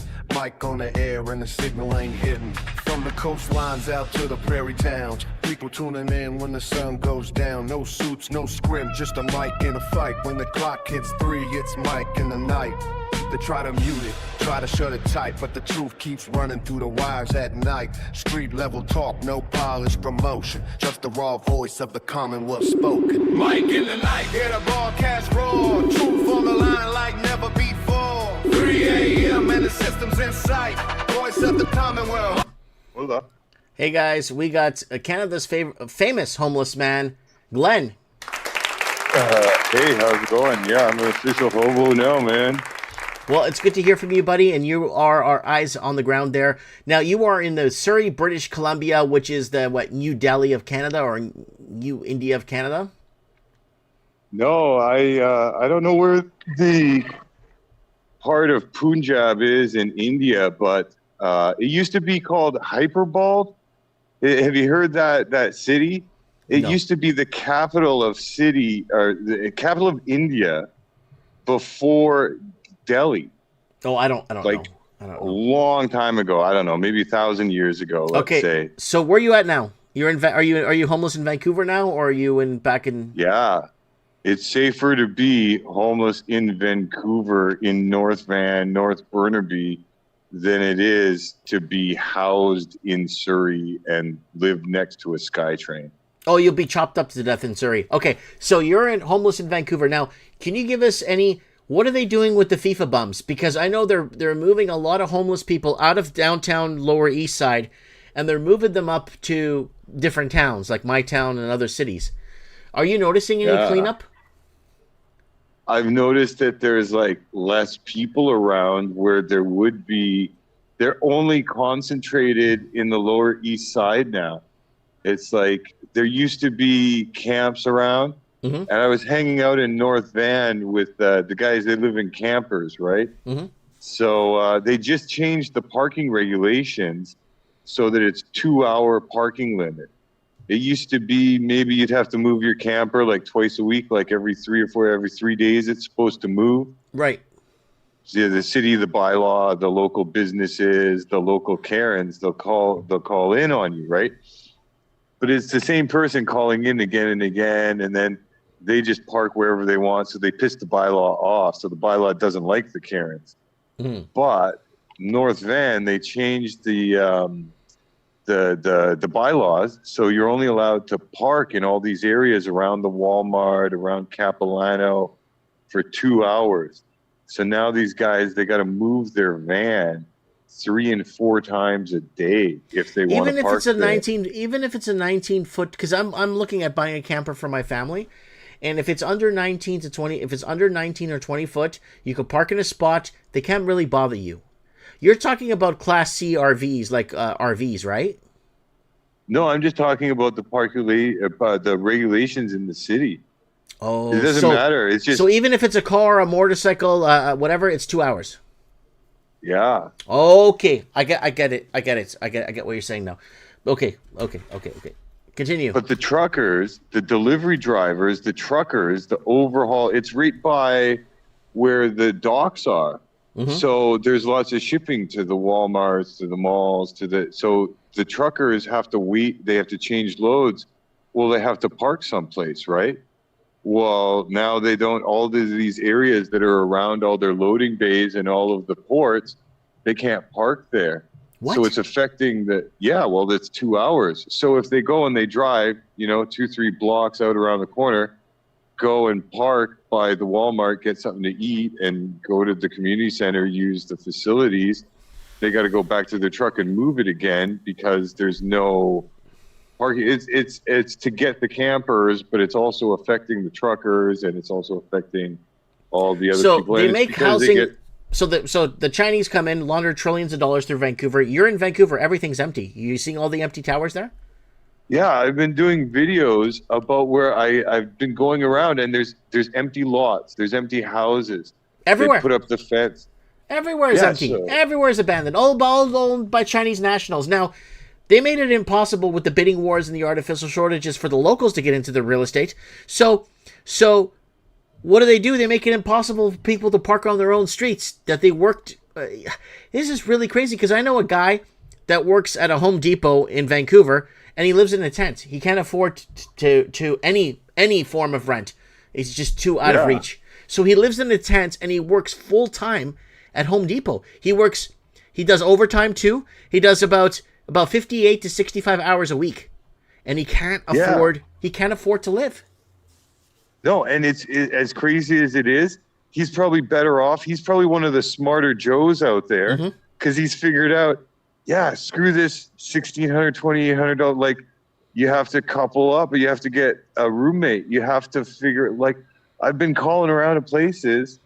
It's still $1,500 for like a one bed, like a studio. It's still, even like the cheapest places that you can find, it's still like, well, okay, that leaves me with $500. So I got, after I pay other bills, I don't have $500. I got like less than $100 a week to live through the month. You know what I mean? You start doing the math, and I've looked around, but there's so many empty lots, empty. This is one of the reasons why all the politicians get up on the 6 o'clock news and say, we need to build more, because then that takes two houses off the market. Because that house is that apart. You know what I mean? Well, they're building your condo, and you're waiting for it to close, or so that you can start. But they're paying all the empty. mortgage. Those condos are all empty. Those towers. A lot of the towers in downtown Vancouver are all empty. Yeah. So the tower I lived in, there was 4 people living in the whole tower I lived in. Right? 4 people. In the whole tower was 4 people, and the concierge had the keys to all these units that were all empty, and they had the plastic on the counter and the microwave from the builder from 16 years ago. 16 years ago. Holy, I was going to say 4 or 5. What? It still 16 years. All the plastic's still on there from 16 years ago. Yeah, because the properties are being held by the banks. The fewer the Chinese people, own the Chinese nationals own them. That's what the concierge told me. It's all Chinese owned. Everything is. So. Yeah, well, they have to have those values up so that on paper somebody owns it, and it's the banks, like, you can loan money off of it, or the banks do the overnight credit markets for the foreign markets that are open while everybody in Canada goes to sleep. These are the scams that Carney and all his buddies run there. So they need to keep the house prices inflated. So the fewer people live there, the higher the price of housing is, because you got to pay for all the streets and the pipes and all the lights and all the, now the emergency vehicles, they have to go 20 blocks instead of just 5 to get to that, because there's 15 blocks of empty, you know what I mean? When 1 out of every 4 places, it's some of these places up here in North Burnaby by Gilmore. I was doing videos directly across from elementary school on a whole city block that's directly, there's the crosswalk, and then on the back facing it's facing a park. There was about 4 houses on one block, and then about 3 on the next block. And what they do is they make these dog parks, community gardens, so that, and they don't even put up a fence around it. It's just this empty lot. And it's like, well, it's being held by mortgage companies. Like they accrue a bunch of properties, and then they loan money out for more properties, or they get mortgages that these are private equity. So they're holding on to the houses that are the highest value, that are just across from the shopping center. They're just across, and they're compiling the lots so that, but because of the credit crunch, nobody's doing anything with them. And the more it's a higher valued property that it's directly, well, you would think that if there was 10 houses, if there's 12 houses on that block, 2 or 3 or 4 of them would have children that would go directly across the school across the street. Well, that school across the street has to take kids from further. They get driven by their parents. Like, none of this is any good. You know what's happened in Vancouver? Because they can't build dorms out at UBC because the rich people, they can't have poor people with, you know, cheaper rents living next to them because they say their house prices will go down, but they could still have a Mr. Rich mansion there. They've stopped all the building.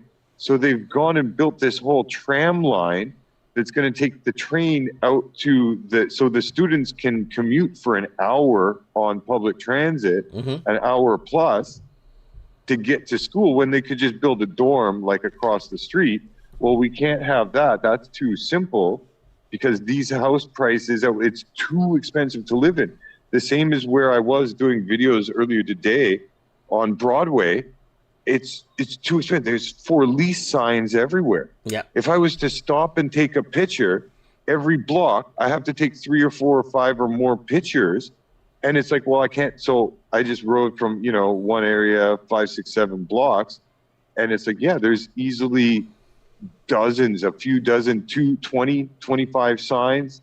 And then plus all the empty commercial spaces of businesses that there's no Japanese restaurant there. There's no Chinese place here. This is closed down, both sides of the street. And it's like, well, yeah, of course, now that they finally figured it, well, we don't have any jobs. We don't have any, there's no, you know, independent businesses. There's no commercial activity. There's no entrepreneurialism. All those people who were upwardly mobile have left. All those businesses have already gone bankrupt in the last, since 2017. Well, small businesses there are paying $20,000-$30,000 a year in property tax. Like, how the hell could they afford to stay in business? You know what I mean? Oh, they get crushed, and that's it.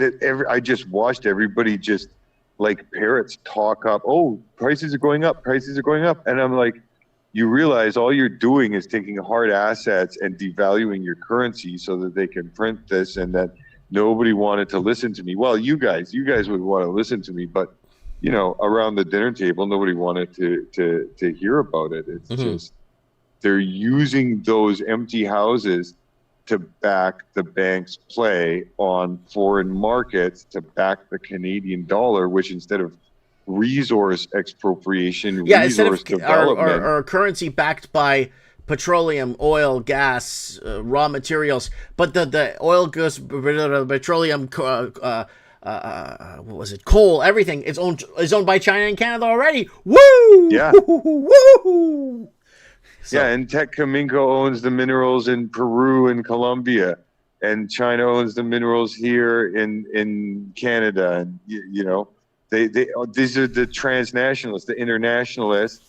It's like, how can you? I wanted to talk about Henry Nowak and that, and it goes back again to the same transit, the same, well, everybody, we've got to move you off your nut and get somebody else, import a coolie, import you know, it's not, you were talking about the difference between immigrants and migrants.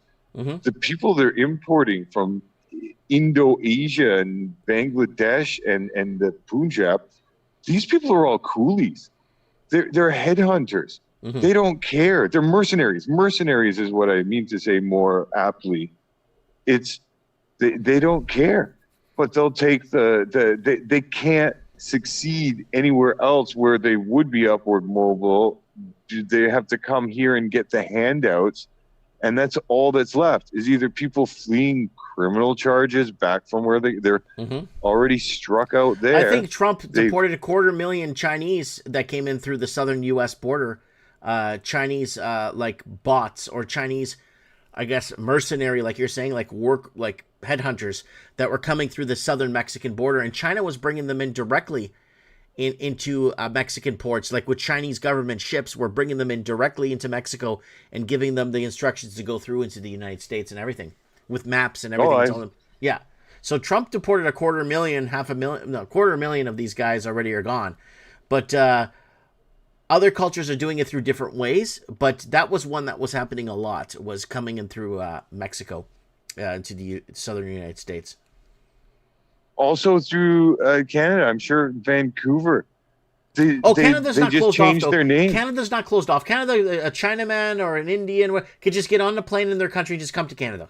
That's it. Yeah. In America, it's a little bit tougher to get into America. You know, it's a little bit tougher once they close the borders, right?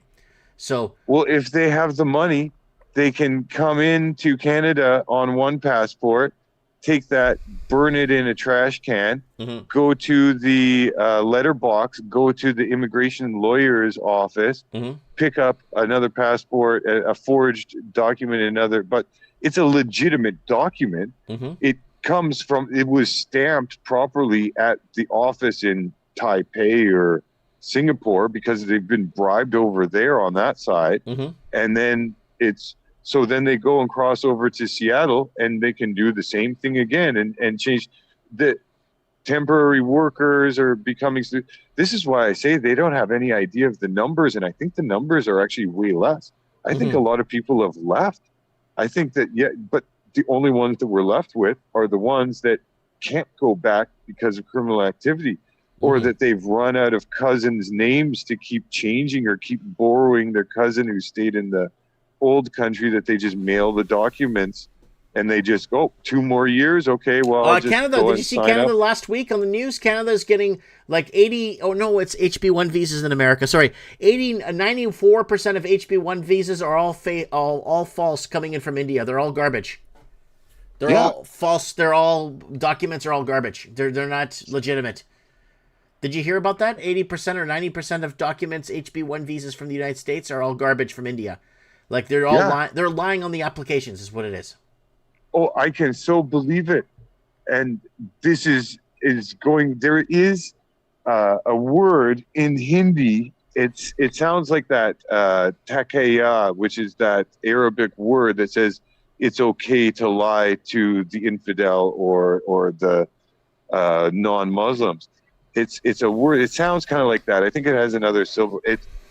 They have I'm going to screw them before they screw me. They have this mentality that I'll rip them off before I'm going to outsmart them. And then this brings the whole concept is it brings their family more honor to do the ripping off first before they get ripped off. And this is the culture that the language, when I was standing in line at the sewing shop on the weekend, the woman was speaking in her, and this was the Sikh language, the Punjabi, right? They weren't the Hindi, they were the Sikhs by their garb and their, anyways, when she said to get in the line, because it was 2 cash registers, but 1 line, and they were taking, when the next person would come up, they'd have to go around to the other side. So this woman was starting an argument because she wouldn't just be the next person, but she had to go back, and her friend was saying, and it's like, yeah. And I said to her, I pointed it out, and I said, yeah, you don't have a word in your language that means to line up. You have to switch back to the English word, because in your homeland, all they do is run up to the front, push other people out of the way, and squawk the loudest to get next. There's no concept of take a number and sit down. There's no concept of line up here. Did you see the Pokemon release in Richmond? There was a couple of 5-6 Chinamen were taking the Pokemon boxes at the Costco and smashing it over each other's heads, and it's all smashing it. Did you see that? That went around. Nice. Yeah, it was a bunch of Chinamen just ripping, like they're grabbing it, just smashing all the sets in the Costco and everything. It's like, holy shit. But anyways, so immigration to the UK, I want to tell you this real quick. Someone just messaged me, Mike, here's the top immigration to the UK in the last 10 years. India, Pakistan, Bangladesh, China, Nigeria. This is in order, by the way. South Africa, and that's it. Those are the top countries that top like 800,000 plus people moving into the UK in the last 10 years. India, Pakistan, Bangladesh, China, Nigeria, and South Africa. But people are calling the people who are moving out of India Indians, and they don't call themselves that. The Sikhs, they hate the Indians. It's a blood feud going back generations. And the Palestinians. That's what I was. The which? The Palestinians. Yes, this is what I mean. That they, the Punjab is split in half, and half of it's in the south of Pakistan, and the other half's in the north of India. There is no, but one thing that you can be sure is either in India or in Pakistan, they're not allowed to carry their ceremonial daggers. That's all bullshit. They're lying they're to you. carrying ceremonial daggers. We covered it in somewhere in Canada. Someone stabbed a guy stabbed a girl with a ceremonial dagger in one of the high schools. Yeah, I think that was in Surrey out here, out in East Surrey too. Yeah, he stabbed the girl. It was in Surrey or Langley. Yeah. Yep. So it's like a 16-year-old male that stabbed like a 14 or a 15-year-old female, and it was like, and then they just covered that all up. Well, because it wasn't a white man that stabbed the girl, right? Oh yeah. So ladies and gentlemen, we got our boy, Canada's most famous homeless man, Glenn, here on Mike of the Night. So I want to wrap up the show. I've been on here for over 3.5 hours, so I want to wrap up the show. Is there anything? We'll get you back on again, Glenn. Don't worry. No doubt. I'm just saying that Henry Nowak, he's like, we've got to make him a saint. Yeah. Was he at least Catholic? Oh, I don't know. I just mean to be a saint, you got to be a Catholic, right? It's through Catholicism. It's true. I don't mean technically. We're in a technical recession, but I don't mean. I just mean if we could pass this man on any celebrity, if we could make this man saintly, they we've got to find the cause celeb. Like if we, this is what happened to me in effect in Surrey. The cops go after me. It's like, well, you're not going to do anything about the violent, like 6'6" Bangladeshi guy. You're not really interested about the Middle Easterner with a kitchen knife in each hand. Oh, that doesn't bother. Oh no, I'm the one in trouble again. So it happens right here. And like you said, you remember that one about the high school. It's happening right here in Canada every day out there somewhere. It's a big freaking country, man. And it's exactly what you see in the media of all these foreign places. They're lying to you, and it's happening next door or in the next province every day. Every day, the same racists and the same DEI police training and the same, weren't you the one saying that by 2030, we're going to have the same as South Africa? Yes. I'm giving it to 2030. We're going to be, white people will be persecuted like in South Africa. No, I tell people that. Once what about my other one? Conversation. What about my other one? That's Canada and, United States is going to go to war with China on Canadian soil. What about that one? Nah, I find that a little bit more of a stretch. And I see that it's more the older crowd of Chinese immigrants that were the Christian, more of the Taiwanese, the old actual Chinese Republic, the Li Ka-shing, those kind of Chinese folks who we're sitting on 6 million Chinese in Canada. StatsCan won't tell you that, but there's about 6 million right now in Canada. Oh, I believe it. Everywhere I go in the neighborhood, this is the Asian people are 75-80%. I don't know. And then I'm even like Japanese, Filipinos, other Asians. It's like another 10%, and then it's only like 10% white or old stock or Amerindian in the neighborhood that I'm at right now. And this is they still have the economy here. There's still businesses open. It's like I'm saying about the old crowd of then after maybe 2005, 2010, 2015, there was in waves. No, 2010 was when the Vancouver Olympics started, where Canada opened up its real estate to Chinese money laundering. They brought in trillions and trillions of dollars into our real estate. Completely destroyed us. We're completely destroyed. So is Australia and New Zealand. Yeah, it was a new wave. It was the modern Chinese. It was the neo-Chinese. It was the ones who after 2010 had no religion. Whether they got along with the CCP or they were double agents or they were sleeper agents or they were spending communist money to, completely corrupt our housing market and real estate board.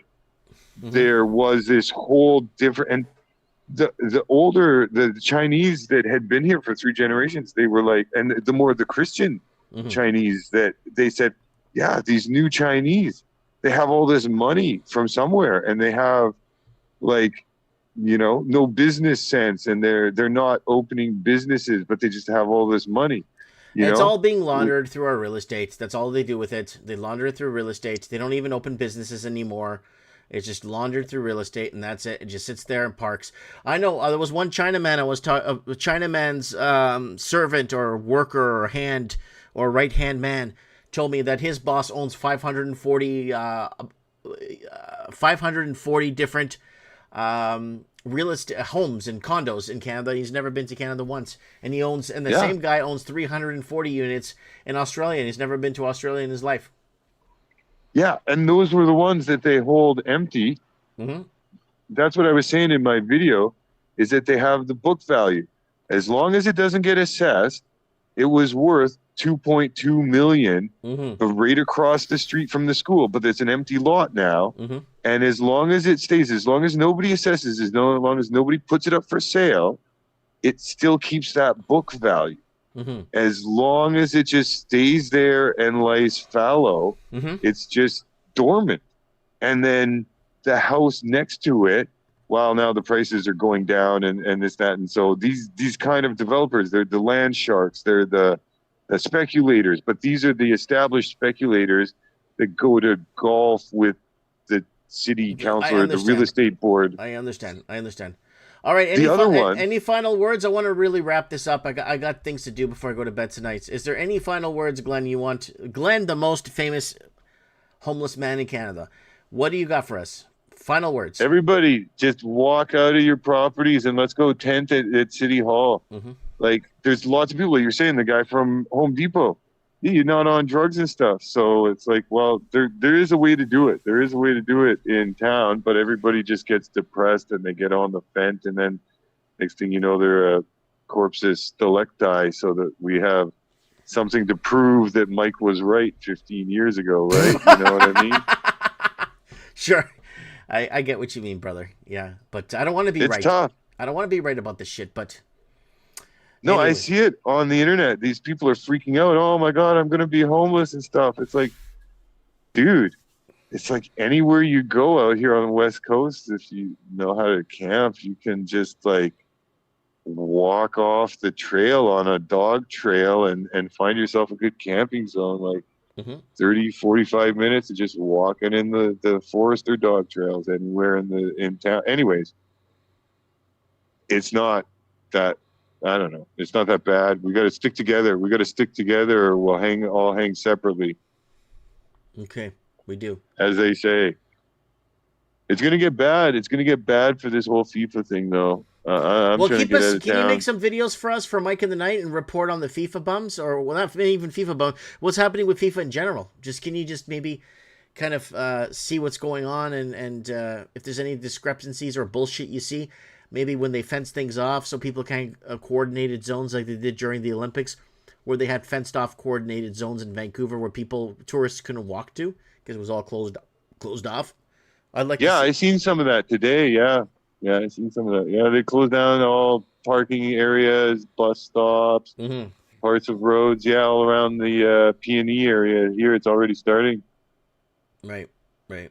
Okay. Yeah, my whole plan was to go around and look up the empty buildings and for lease signs. And I was actually trying to get to Victoria Island and get away from the Lower Mainland while all that stuff's shaking down. I don't want to be anywhere near that. I was going to run for cover over to Vancouver Island and do some bike touring over there in the summer. But now look at the weather. Mm-hmm. Yep. It's shitty. Anyways, all right, Glenn, we're gonna let you go. We're gonna get you back on in a couple of weeks to update us. Okay, brother? Keep up the good work, Mike. God bless you and your viewers. God bless you, brother. Thank you. All right, guys, that's Glenn, Canada's most famous homeless man, here on the show with his eyes and ears on the ground. All the vacant buildings in Vancouver. It's Vancouver, Burnaby, sir, all the lower mainland. It's completely destroyed. It's a skyscraper dark ages. That's we were calling that 15 years ago. Skyscraper dark ages. And I want to thank, we got a bunch of coffees tonight. So thank you, Barbara, for the coffee. Thank you, Daniel, for the coffee. Thank you, William, for the coffee. Thank you, Sandy, for the coffee. And thank you, Tio, for the coffee. Guys, thanks for the coffee. I'm going to buy some groceries with them, with that. Thank you for the coffee, guys. Barbara, Daniel, Ian, Sandy, and Tio. Thank you so much, guys, for the coffee. It's really appreciated. A lot. I appreciate it a lot. It means a lot. I don't get paid to be here. I'm just here with you guys. Hanging out. Getting your calls. Yeah, so we got Glenn on, the Canada's most famous homeless man. Then we had just trying to think who else we got on today. We got Dally Dalton on the show tonight. We got Sandy on the show tonight. And we had Black Deplorable tonight on Mike of the Night. Thanks, guys, for coming on and speaking with us. Anyways, let's get some send-off music.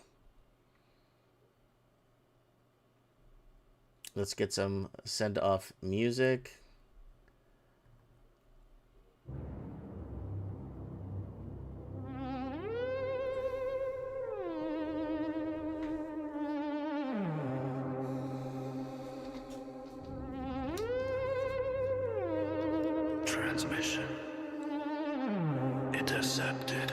Oh, yeah. For 3 hours. Thank you, Anthony Warner. Thank you, Rip Torn. Thank you, Barbara Carlson. Thank you, Sandy. Thank you, Ghostly Doors. Diablo, Brian C.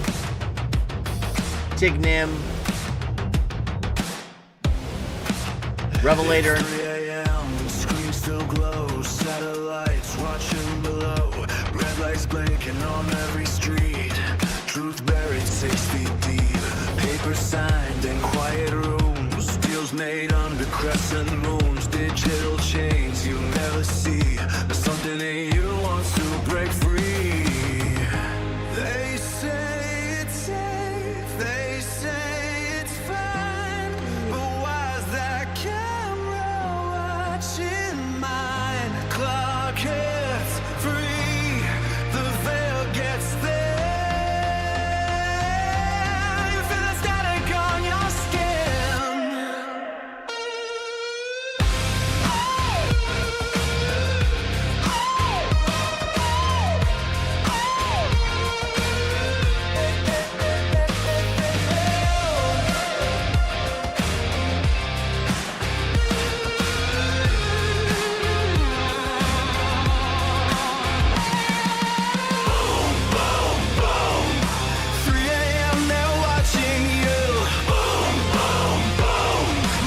Thank you for the super chat, RC Lamoureux. May the Lord Jesus bring you all the desires and hearts. Amen, amen, amen. Truth all electrifies. No more silence, no more talking. I have spoken. Mike of the Night here, signing off for episode 654. Mike of the Night, take care, and if you can't take care, please stay safe. Mike Martin's here. I have spoken. Predicting every move you make. Borders blur, controlling spans. Digital cuffs on steady hands. But in the dark, the people wake. Feel the system start to shake. Eyes up. Wake up. Speak up. Stand up. They fear the ones who see the play. They fear the ones who won't obey.